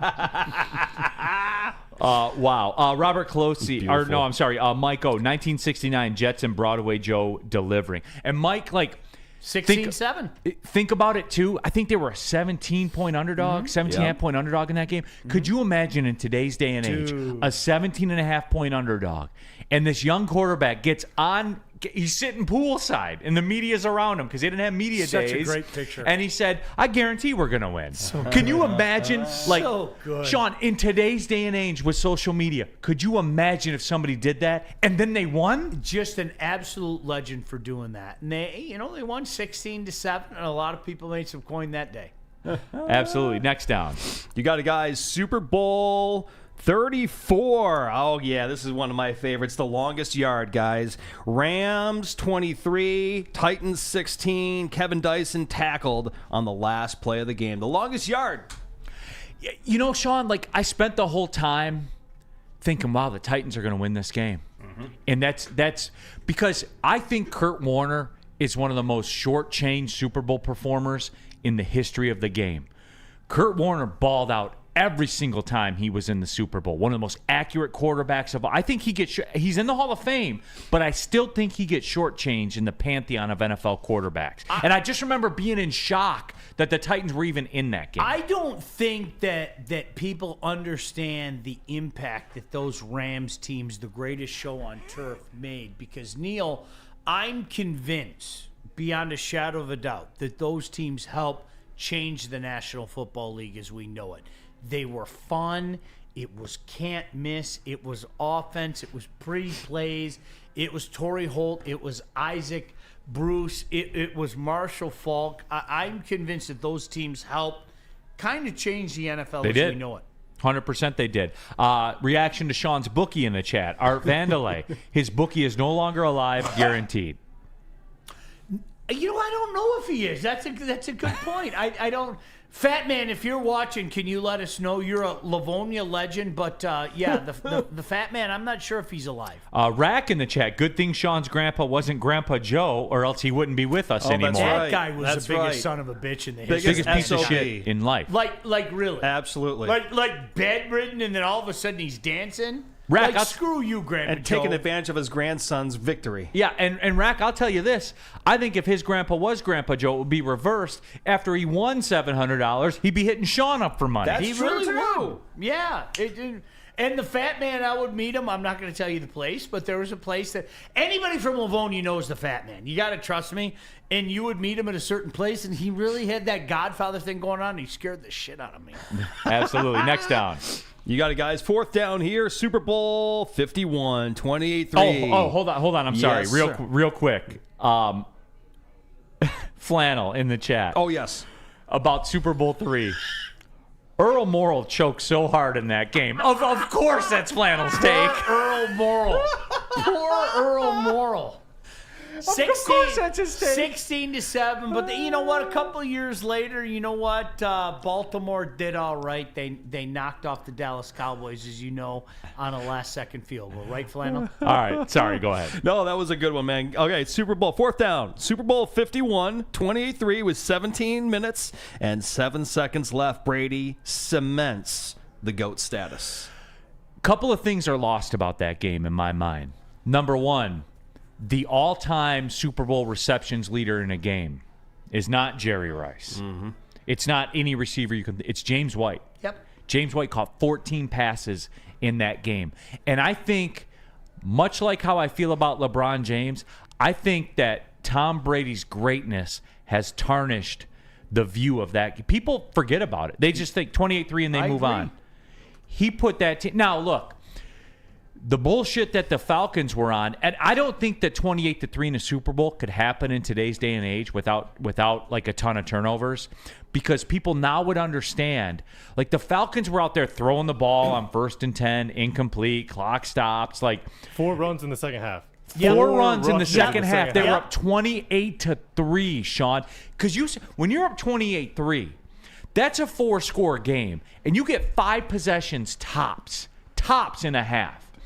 If you just run the foot, they could have taken a knee every play and won that game in retrospect. I mean, really, they could have done the Waterboy Red Bolu offense and just take a knee. Neil, the thing that I remember about that is I was at Fox that night, and Dan Miller and I were about to do the Sportsworks, and at that point in time is when I came up with my theory. Whether we want to admit it or not, Neil, guys like you and I, we always want to say that the guys we saw coming up were the best, okay? And I was one of those guys up to that point. I would have argued with anybody that Joe Montana was the best. 4-0 in Super Bowls, what he did, cool and calm as the other side of the pillow. At that point in time is when I had to drop the Joe Montana's the GOAT argument. I had to. I was being what I detest at that point in time. When you come back from 28-3, that was it. On that day, Tom Brady became the greatest quarterback I've ever seen. What do you got, Jason? I said that year in sports was incredible because not only did we have the greatest Super Bowl comeback, but we had the 3-1 Cavs comeback later that summer. Oh, yeah. And then you had the Cubs, Guardians, at the time Indians 3-1 World Series comeback. The Chris Jenkins shot over UNC at the buzzer in the NCAA tournament. Jeez. I was at that game. I did a speech about this in college. That was like the best year in sports ever. Also, James White, 3 touchdowns in that Super Bowl. Underrated. 100% underrated. Like, people forget about 14 catches in that game. I'll give this equivalency. That Guardians-Cubs World Series is how most people feel about this Chiefs-Eagles Super Bowl. Like, that, for me, that was, if they said to me, you get one meteor to hit a stadium, I would not choose Chiefs-Eagles Super Bowl this year. I would choose go back in time, Guardians-Cubs World Series. Well, then Neil wins. The Cubs lost their identity on that day. They did. I mean, their whole identity for 100 years was gone. So now you see Cubs fans walking around like, what do I do now? They won their World Series. I mean, they lost their identity on that day. Good point. Mike G, top 5 Atlanta Falcons. Eric Metcalf, shout out. Steve Bartkowski, Terrence Mathis, William Andrews, Julio Jones. Yeah, you have to. You guys are talking about like players. Yeah. I'm talking about Atlanta Falcons. Gerald baby. Riggs. Old school. Oh, Gerald Riggs. That was a good Gerald pull. Riggs would have been no a good doubt. guess for me. You know what? They were always. I feel like Maz right now. They were always a cute little team when I was growing up. They had cool uniforms. MC Hammer was on the sidelines. I love those Reds. Those So did- Reds were. I mean, they were unbeaten. Too legit to quit. They All really right. were. Let's take a break here and get in the real world. Do we have one more? Yeah, you have Oh, fifth we down. do. I'm sorry. That's all right. Fifth down real quick, guys. Last year, Super Bowl 58, another OT classic, KC 25, San Francisco 22. It was a great game. Are we allowed to Yeah, I'm say happy that? San Francisco lost. Yeah, very happy. Jake Moody hit that late field goal, and then Harrison hit the one late, and then it went to overtime. It was a great. I mean, there have been 2. Think of all the Super Bowls. There have only been 2 overtime games. I know what people think, but Patrick Mahomes and the Kansas City Chiefs are. He's the Brady. Yeah, He's Brady now. The NFL is desirous of continuing this. No doubt. Absolutely no doubt. Lady Jane's, everybody. Yes, sir. You know what it is. Tons of locations are in and around Metro Detroit. We're right here in Birmingham, as a matter of fact. It's the flagship location, the headquarters location. You can walk in anytime. Open 7 days a week, 10 to 8. It's very, very simple. The stylists are elite, not good, elite. You get a precision haircut, and you go on about your day. Everybody can walk right in. Don't need to mess with appointments and all that kind of stuff. Lady Jane's, walk in anytime. It's wicked awesome. Big injuries, big news. Twice a week, Dr. Jeff Pierce from Michigan Sports and Spine joins Woodward Sports Network for the Injury Insider Report. Big D Energy Tuesdays at noon, and Ermanni and Edwards with Maz Thursdays at 3:30. Get expert analysis and in-depth breakdowns on the latest sports injuries from the man trusted by top athletes in the community, like D-Mac. Whether it's the Lions, Pistons, Tigers, or Red Wings, Dr. Pierce talks us through it all. Don't miss the Injury Insider Report with Dr. Jeff Pierce, your go-to source for understanding the impact of injuries on the games and players we love. Only on Woodward Sports Network. Scan the QR code on the screen or go to MichiganSportsandSpine.com to see if Dr. Jeff Pierce can help you. Feldman Chevrolet, Michigan's #1 Chevy dealer, is kicking off the game with the best prices on all cars, trucks, and SUVs, like this 2024 Silverado for just $296 a month, or this 2025 Equinox for as low as $371 a month. Our locations in Novi, Highland, New Hudson, Livonia, and Lansing means we have the perfect Chevy right in your backyard. Get the home team advantage every day at Feldman Chevrolet, Michigan's #1 Chevy dealer. Head to woodwardsports.com and click on Shop. Get the latest in Detroit sports apparel and exclusive Woodward sports gear. Woodwardsports.com can get the whole team outfitted. Love the Pistons, Red Wings, and Tigers? We got something for you, too. Shop online at woodwardsports.com.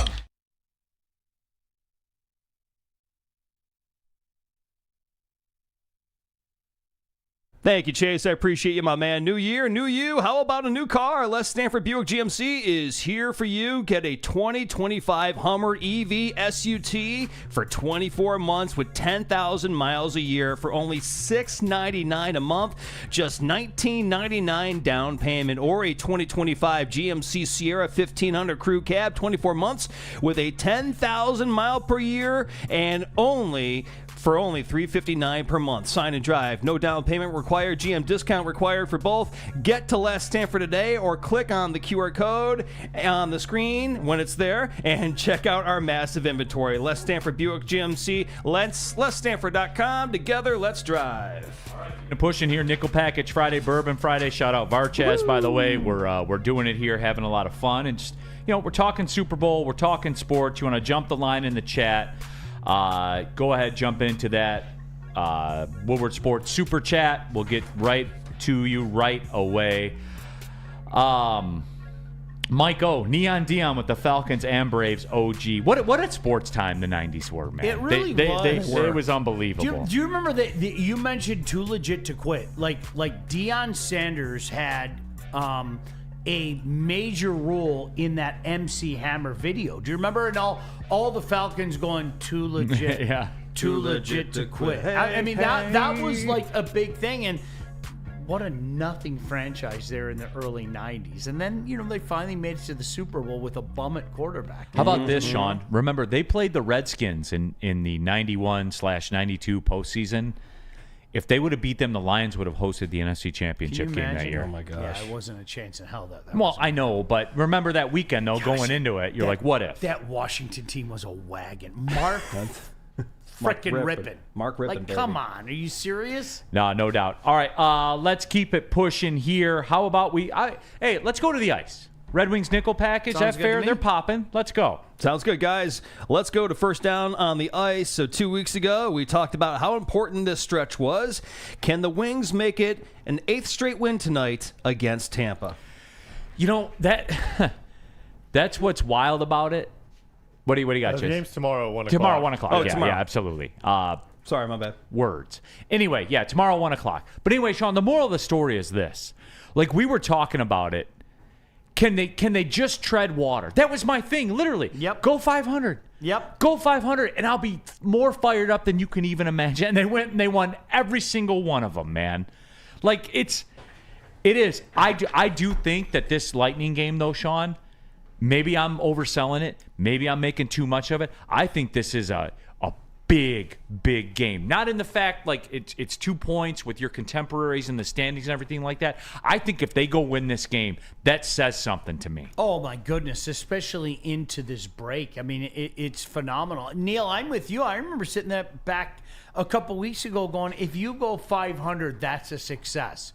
Are you kidding me? They're 7-0 right now. Nobody envisioned that. So major props. Listen, Neil, in fairness, even if they lose this game, nobody in the world thought they'd go 7-1. So props to the Red Wings. Corey Berry, Jerry Glanville is one of the best soundbite coaches of all time in any sport. He's elite. Yeah, I he love is. Jerry Glanville, 100%. Second down. CK, catch me in the gondola tomorrow. Okay. All right. I see you. The gondola. Way to go. Second period, I guess. Second period, guys. All right, updated playoff odds and your opinions, boys.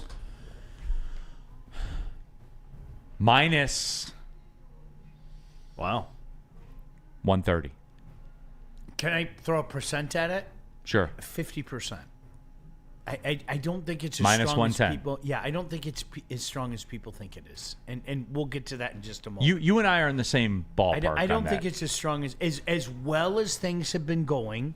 I don't think it's as strong as people think it is because ... Pete, on that cue. On that cue. Third down. Third period. Sorry, guys. Hold on there, slapdick. See the remaining schedule? The toughest strength of schedule the rest of the way, according to Tankathon. And I get what you're saying, Sean. I do. But in the intermediate, the Columbus Stadium Series, plus you have a home game against Columbus. You have a lot of home games. Anaheim's here, and look, signed the San Jose game. But with all that being said, Sean, the Western Canada thing, you can win. That's as tough of as a trip as there is in hockey, and they went out there and they did it. But they did. Sean, look, you're right. This is some crazy ass shit right here. I'll take you to March. This is a stretch.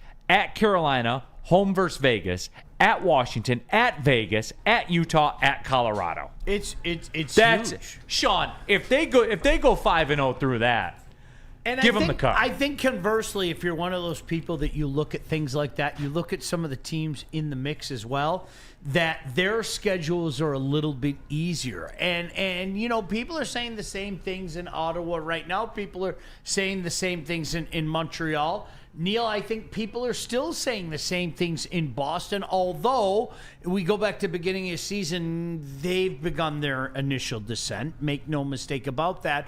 But right now, the NHL has a little variation of the NFL's version of selling hope. There's a lot of hope in these franchises right now. It's built on it. Yeah, 100%. And so I think when you look at the schedule for the Red Wings, you compare that to other teams.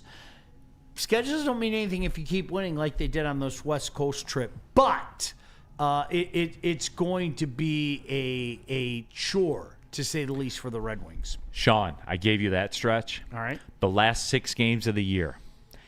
At Montreal, at Florida, at Tampa on a back-to-back, home against Dallas, at New Jersey, at Toronto on a back-to-back. It's not. What? It's not even close. Like if you look at strength of schedule the rest of the way, the Red Wings, it's the most difficult schedule the rest of the way. So if they make their way in the playoff chase, they're going to have to earn it. Boy, can we also highlight the fact that they won more games than the team who made the playoffs ahead of them in the Washington Capitals, but because of the way the NHL awards overtime losses, that the team with the most wins ended up missing the playoffs? That's going to be on my headstone when I die.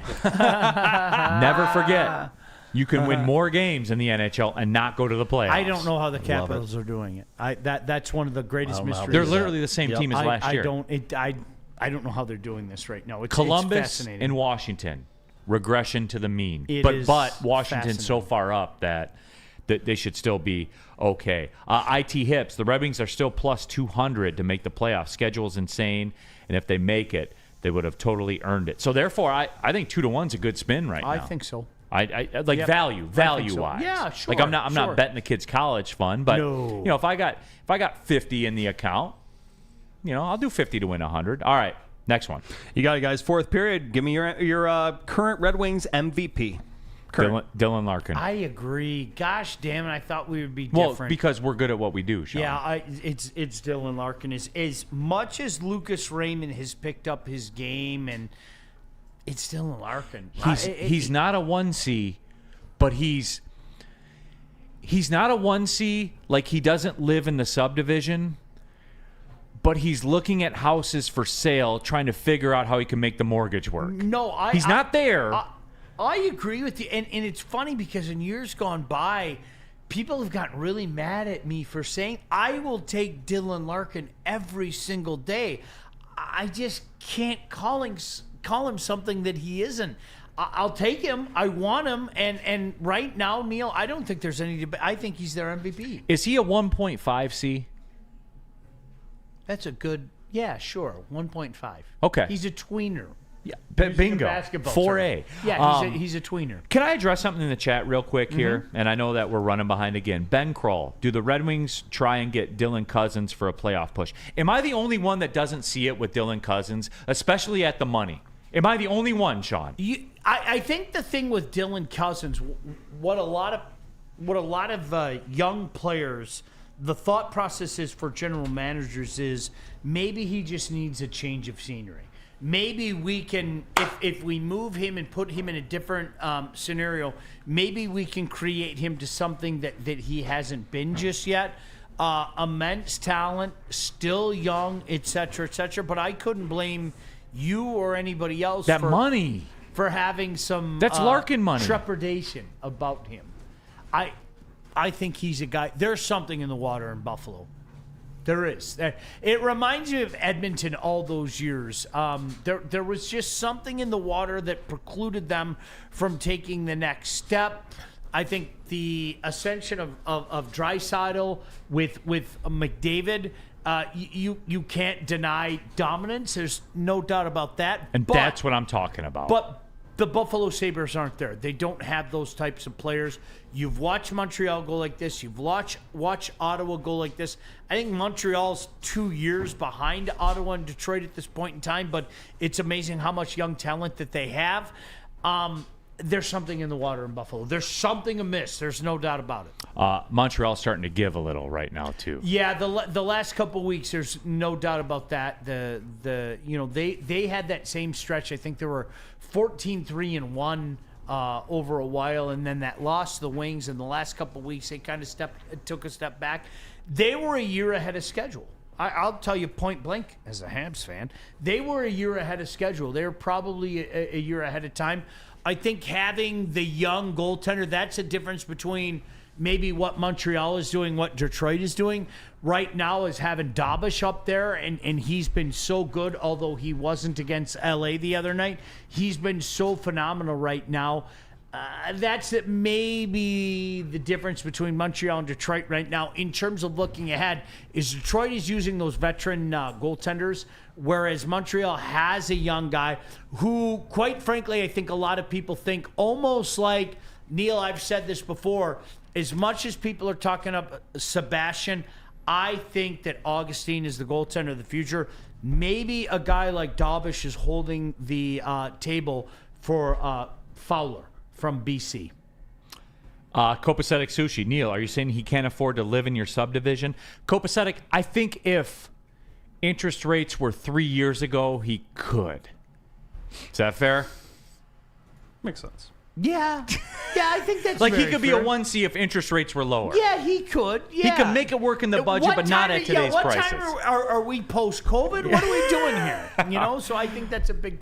We got another one? Yeah, fifth period here, All right. guys, real quick. Four Nations is coming up next week, Wednesday. Where is the buzz? Are you guys mocking me again? This is great. Yeah, I'm Sean, sorry. yes, I love yes. it. Sean, you know what? Let's get into it, okay? Let's get into it right now. Let's do it. Your little Four Nations thing that you're all excited about, okay? All of you hockey elite people are just, get the tissues out about your little Four Nations. You know what it does for me as a Red Wings fan? It pisses me off because we're cooking right now. We had 4 days off. We got to play one game. We get 2 weeks off.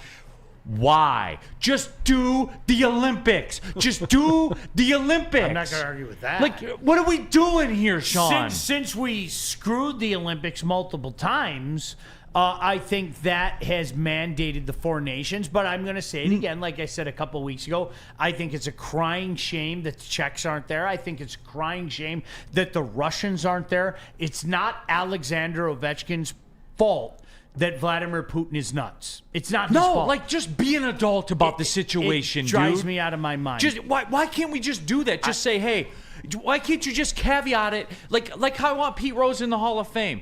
Hey, he had the most hits ever.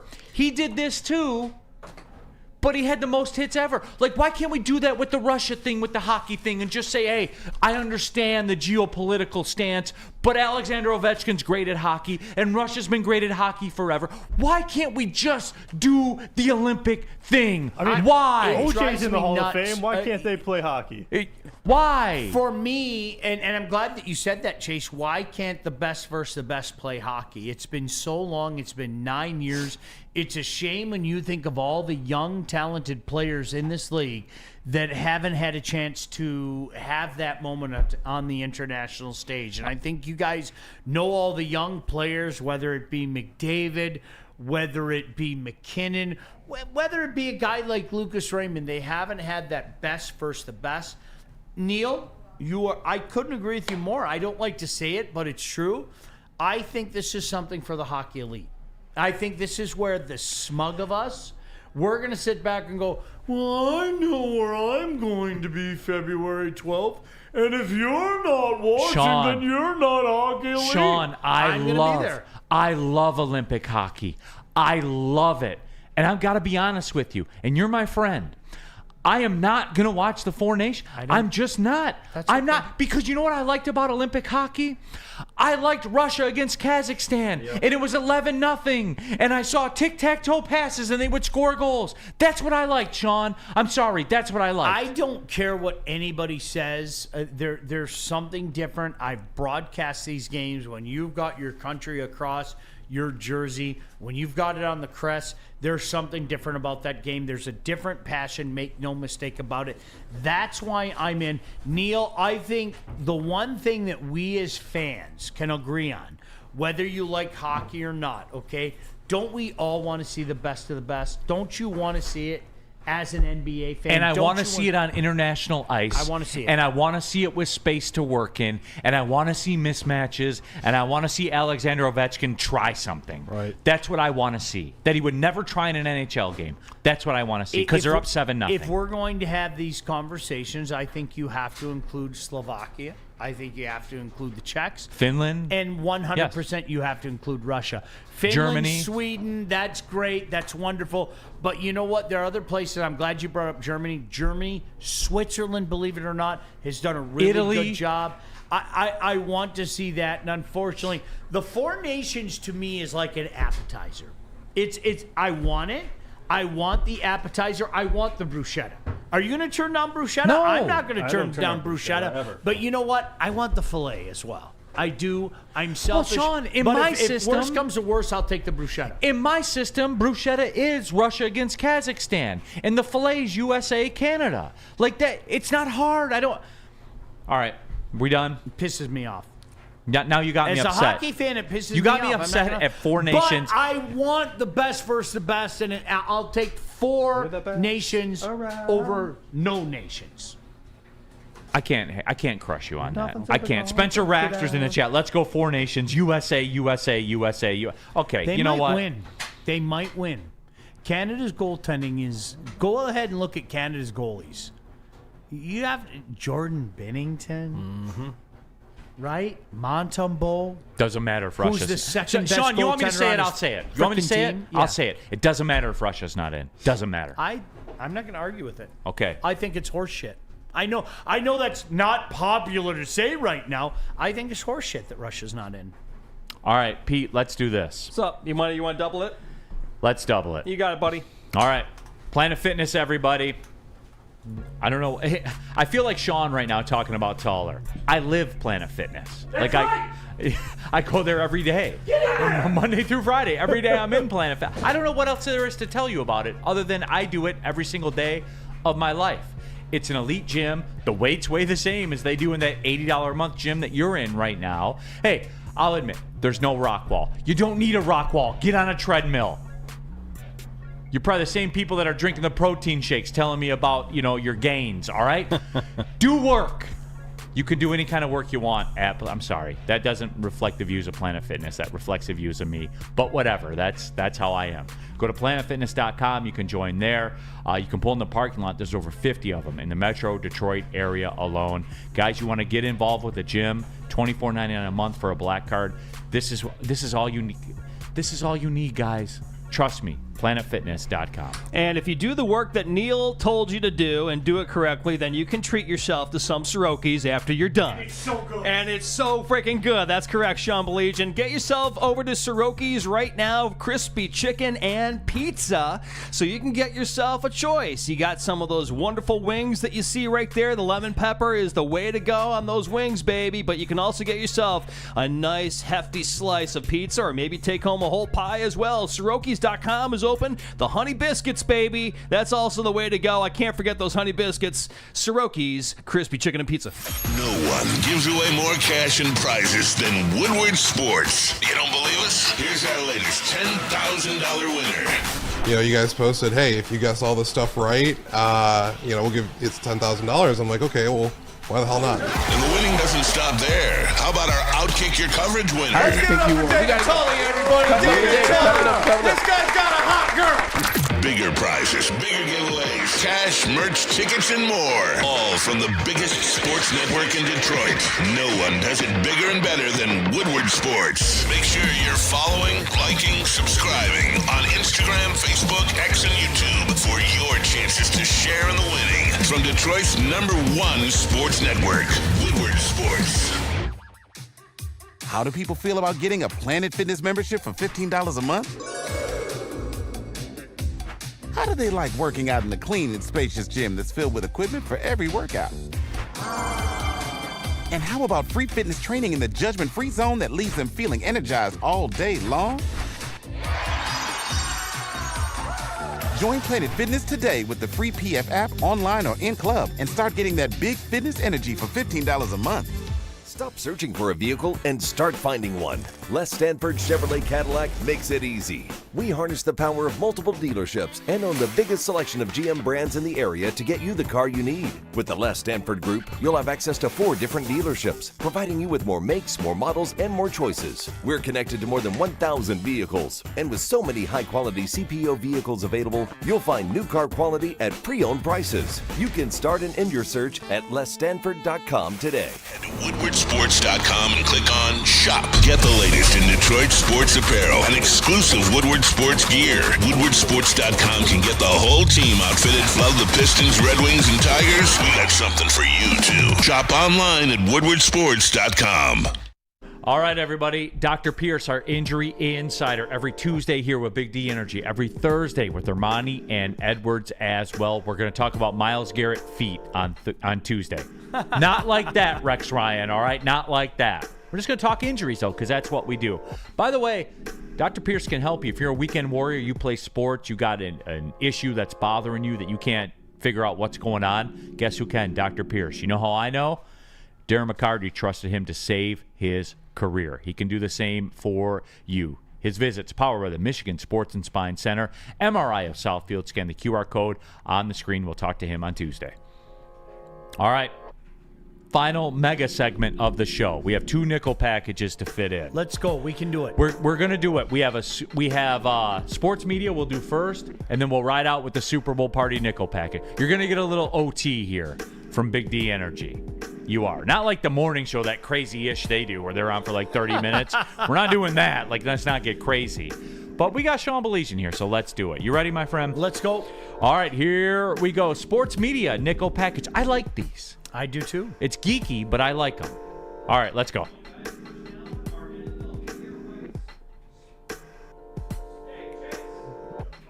Come on, man. Hey, Thank you, my get friend. it together, Hey, Chase. No, you're the man. Our NFL media rights spread out too thin, guys. Are they spread out too thin? It doesn't matter. Have they crossed that bridge, Sean? They probably are. They probably are because of like all the add-on stuff and the Christmas Day stuff and games are on Tuesdays on Christmas. They probably are, yes. But it's only going to get worse. It's not going to get better. The NFL's so powerful, they're not going to take a backseat to anybody. They're going to do what they want to do when they want to do, so it doesn't matter. That's it. Skydog 722. Pete never sounded better. He's going to sound good tonight after that date. I know that. All right, second time. Boy, Pete, get in there. Absolutely, boys. We're getting in there tonight, baby. Let's do it up. Number 2, second down. Will the Luka LeBron Lakers carry NBA TV ratings? Yes, they will, even though they're not going to win a championship. You can hate LeBron all you want. He is must-see TV. You want to watch him because you hate him. That's been the reality for a long time. So 100%, Neil, what a win. What a win for the NBA.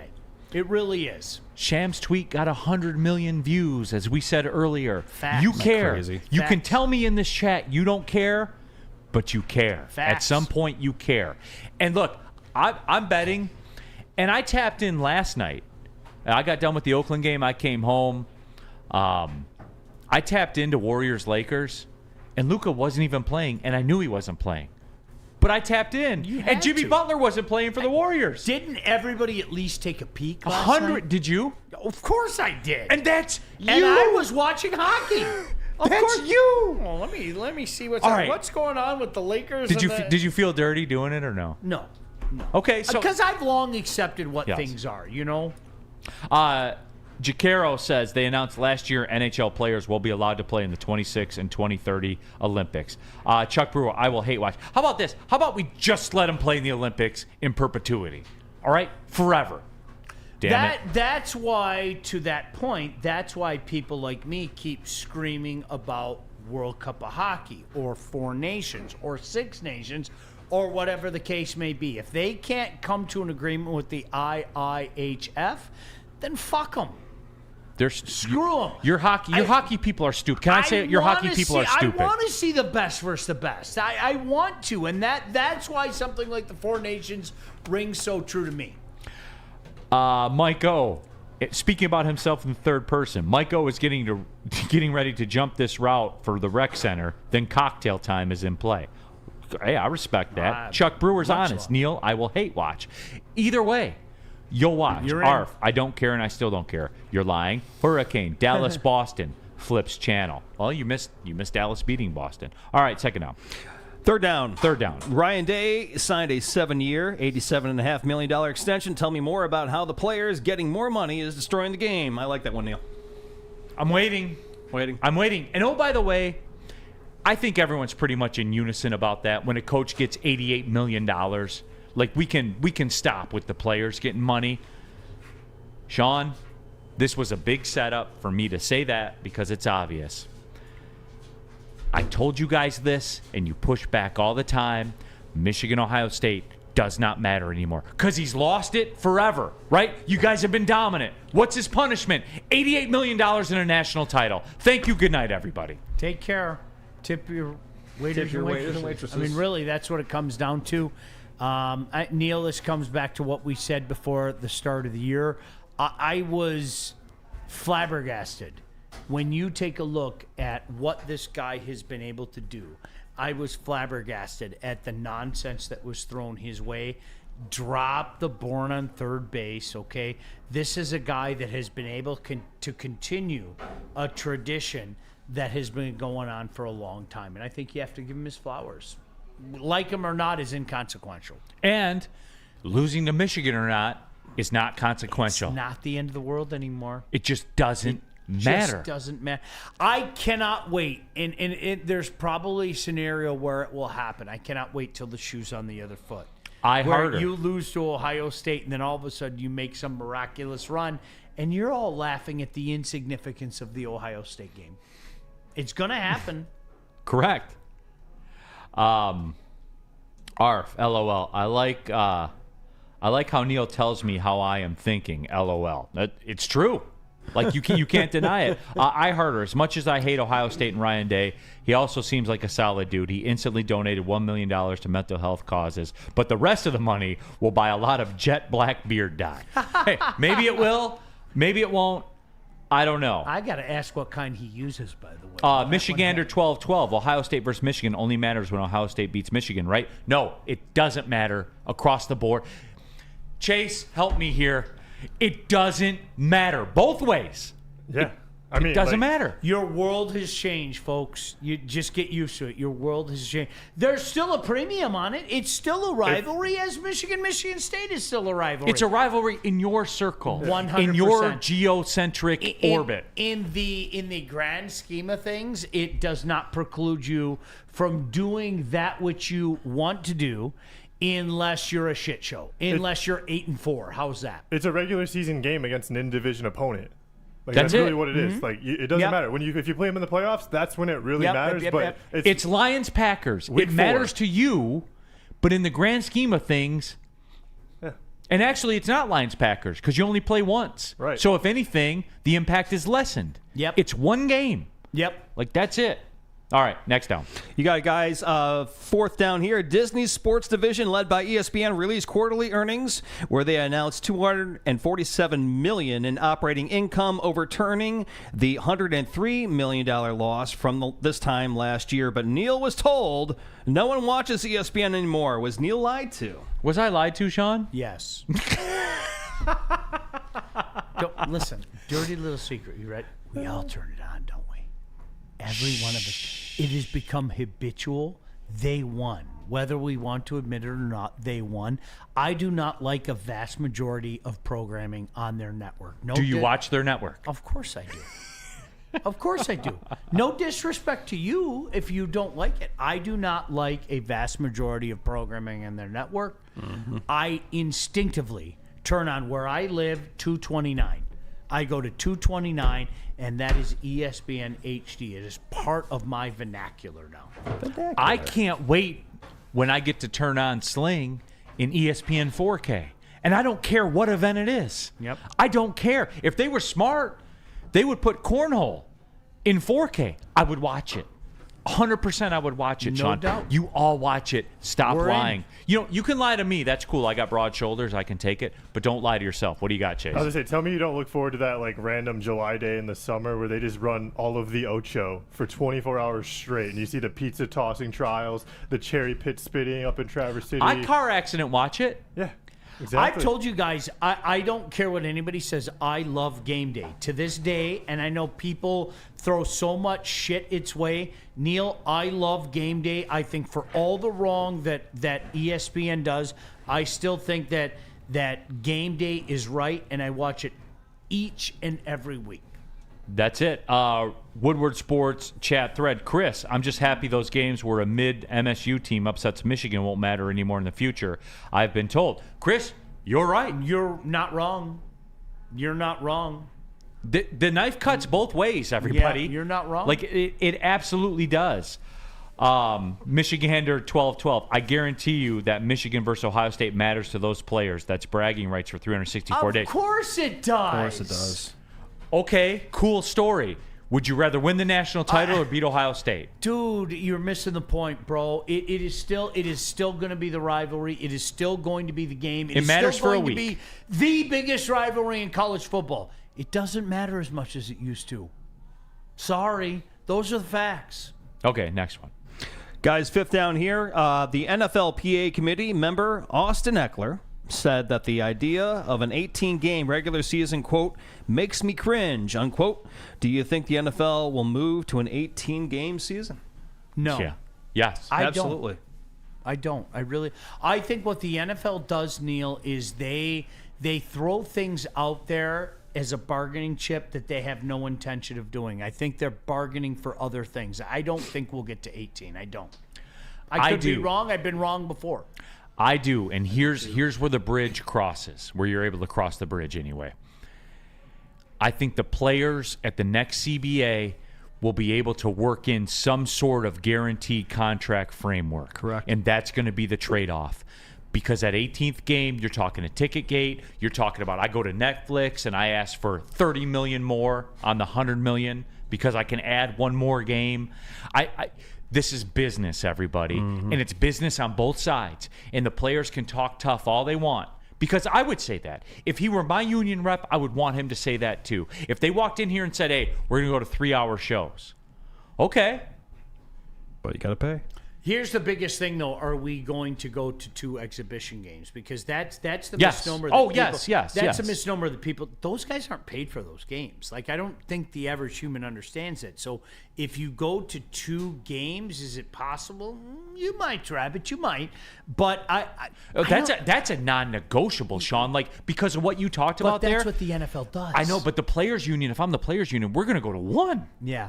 That's what the NFL does. They love to throw things out there that really aren't on the table to try to get some leverage the other way. I was going to say real quick, guys, if you don't mind adding into the argument. Also, don't forget with the 18th season, now this works out exactly how the NFL is going to want it, because now the Super Bowl will be on President's Day weekend, so you can take that Monday off. That's exactly what they want. I would love if we went back to the 1993 frame, and what I mean by that, if we had 2 bye weeks, I would love that. I understand that, yeah. I think the players would love that as well. I was going to say, I think that's how they might do it, Sean, and then they end up like getting that. You play your Thursday night game following the bye week. That way you're not playing on such a short schedule. That's the compromise that they make with the extra argument. Game and the extra bye week. I think something like that is kind of how they make it happen. I agree, Chase. No, and that it's a choreographed dance. Yeah. Like all this, and that's how it's going to go. It's going to be give and take, and all these talking points we're talking about. There will be 18 games, Sean. It's a license to print money, and with 18 games, it's a license to print more. Let's wait and see. Well, with the 17 games, President's Day weekend. Sorry, Pierre. I'm sorry, buddy. I was just saying, you're guaranteeing 9 home games for each team every season. Yep. That's what are we talking about? One team gets 9 home games and another team gets 8 home games. Sean, come on. Have I made a convincing case? You made a really good case, but I have my doubts. I'll leave it at that. You want more guaranteed contracts, don't you, players 100%. union guy? Well, yeah, and they will. Let's see what the play. Yeah, this is what the NFL does. This is their bargaining tactic. They bargain something that really legitimately isn't on the table to try to get more, and I think the players union has become cognizant of that. Octopus. If they do that, 2 buys are a must. No doubt. You have to. No doubt. Hurricane, beautiful dance with a chainsaw. Yeah, no, that's what it is. All right, next down. That was it. That was the 5th. Oh, that was 5th? Yep. All right, look, we're working OT right now, and I did want to do this because you guys are going to go to parties. You just are. All right. Spencer Raxter's own Super Bowl party nickel package. Peter, if you would, please. Yep. Got you guys first down here for Spenny's Super Bowl party nickel package. Number 1, Super Bowl morning mimosa. Is it worthy? Yeah. 1. I got to have 1. Yeah, Larry Bird. Number 1. Let me have 1. I'll go full Larry Bird. You got to remember, a guy like me, I'm running around like a chicken with my head. I got the ribs here. I got the pulled pork here. I've got the burnt ends there. I got a lot of shit going on. Let me have 1. Yeah, let's roll. Yeah, I mean, it's not my thing because of the orange juice. Like, I don't do the sugar. But whatever your flavor is, all right? Mimosa, maybe a neutral, like whatever. Sea breeze. You know, like it's got to be breakfasty. You know what I'm saying? Yep, like there's got to be some citrus angle to it. It's got to be breakfasty because if not, you're an alcoholic. Like if you just roll out and you're drinking bourbon at 11 a.m. Oh, wait. Never mind. Second down. Second down, guys, for this one, which is a great topic. Do you have any stupid drinking games? You got one, Chase? Yeah, so we just take like a blank sheet of paper, you draw a circle with everybody's name on it, and you flip a coin, and wherever the coin lands, you get to like just draw a space, any size, any shape, write any rule in there, and it's literally this like game that is never the same, always random, and you can get as wild or as like calm as you want, but it's super fun. Yeah, in the younger days, those times have passed me by, but I'm not going to lie, I used to. I am the angry old man who says, if you kids want to drink, go drink in the corner, stay the hell away from me, I want to watch a game. Really, seriously, I'll have a few beers during the game, but it's not like, yeah, man. No. Go over there, go have fun. I'm not gonna disrespect you, but I just want to watch a gosh damn game and keep those stupid commercials off my television. There was a time. Next down. It's another good one here. Should I take my entire paycheck and put it on tails? Yeah, for why not? The Super Bowl? I see no flaws in this logic. 50-50, right? I like. No risk, no gain. You could double that? Yeah, it checks all the boxes. Sean, sure. It checks all the boxes of today's society. Immediate results. Yep. Right?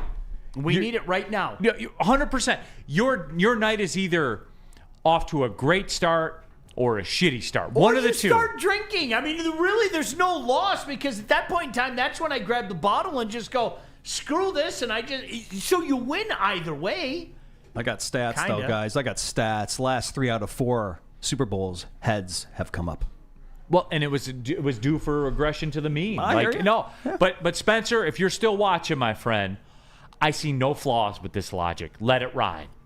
Let it ride. You don't have to worry about the small little chance of it landing on like the green 0 or 00 either. It's strictly 50-50. And a lot of sports books too will give you the plus 100. Like they'll do it as like a teaser to get you in the door. Yeah. You know, so if you're talking about gambling, that coin flip is probably your best opportunity. That's the best odds If we're being real. Why not? Let it ride. Hey, it's Super Good Bowl, luck, man. Spenny. I'm with you. I agree with Spenny. that one. All right, next down. 4th down here, guys. It's another good one. Spenny cannot miss halftime, so when's the best time to go to the bathroom? Are the TV breaks longer? Yes, and They're 3 minutes, like, right? Honestly, again, no disrespect. I don't care about the commercials. I don't pay attention. It's not my attention span. Oh my gosh, what was the greatest commercial? 248. I've never. Sorry, I don't pay attention. Like maybe one will catch my mind and I'll go, oh, that was cute. I don't pay attention, so I go take a piss and reload on my pulled pork or smoked ribs, whatever the case may be. Nick Hedigan, I'm going to tell my wife I'm betting my paycheck on tails. Then I'm playing drinking games until I puke. I won't have to worry about Valentine's Day anymore. So, hey, Nick. Boy, win-win, Nick. That's big brain right there. Big brain, baby. Nick got it all figured out for you, Spenny. Attaboy, So there you go. Shout out, Nick. That's elite. Skydog 7.2. That's why I don't do Super Bowl parties. Trying to watch a game while being interrupted by people that have been drinking. I want to be a dumbass Jews is no fun. I'm with you, Skydog. All right, next down. And the final down here, guys. Can we move the game to Saturday yet? Please. That's what he says. I don't get it. I just, there's no... Football's on Sunday. There's no justification, Neil. I'm sorry. There isn't... Sorry. I just told you they need to expand it to 18 weeks so we can get the President's Day weekend. That'll take care of everything. You get Monday off. Football's on Sunday. No, let it be Saturday. Can you give me, to quote Leo DiCaprio, can you give me a guarantee? I can give you a guarantee they're going to go to 18 weeks. Yes, I can.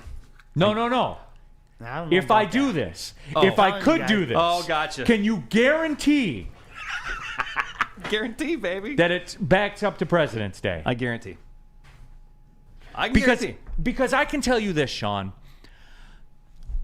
I've been through the wars. You've been through the wars. That was a different time in our lives.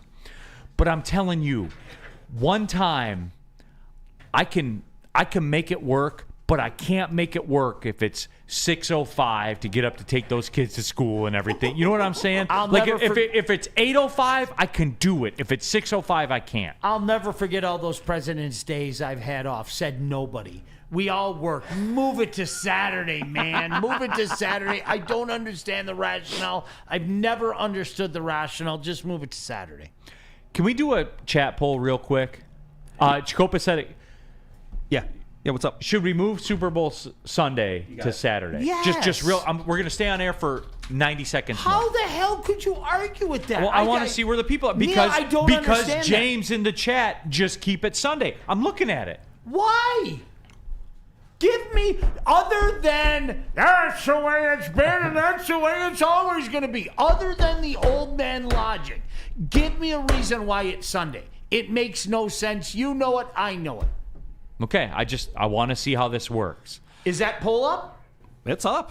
Okay, good. I'm intrigued to see how 90 more seconds. How on earth could somebody say keep it Sunday? It doesn't make sense to me. Just because that's the way it's always been doesn't mean. Listen, college football, the Monday Night Championship. I love the Monday Night Championship. I never thought in a million years I'd love the Monday Night Championship.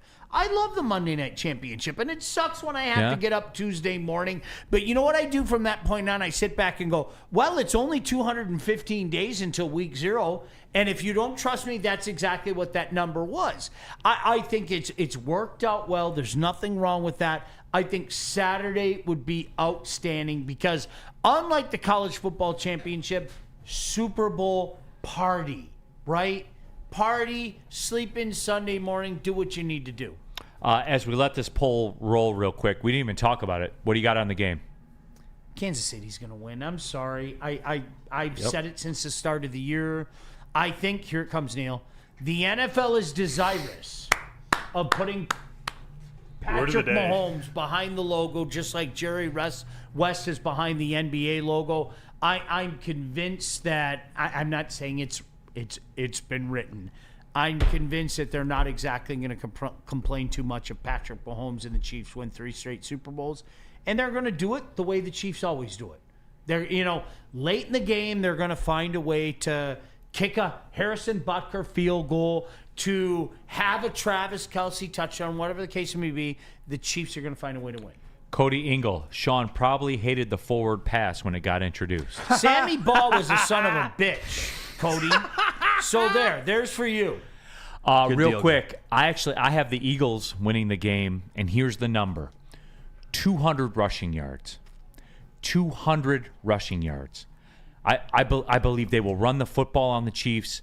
I think that will, Kansas City's strength defensively, to me, is they get after the quarterback. Chris Jones is elite. He's absolutely elite. Their defensive backs are elite. All homegrown, by the way. All of them through the draft.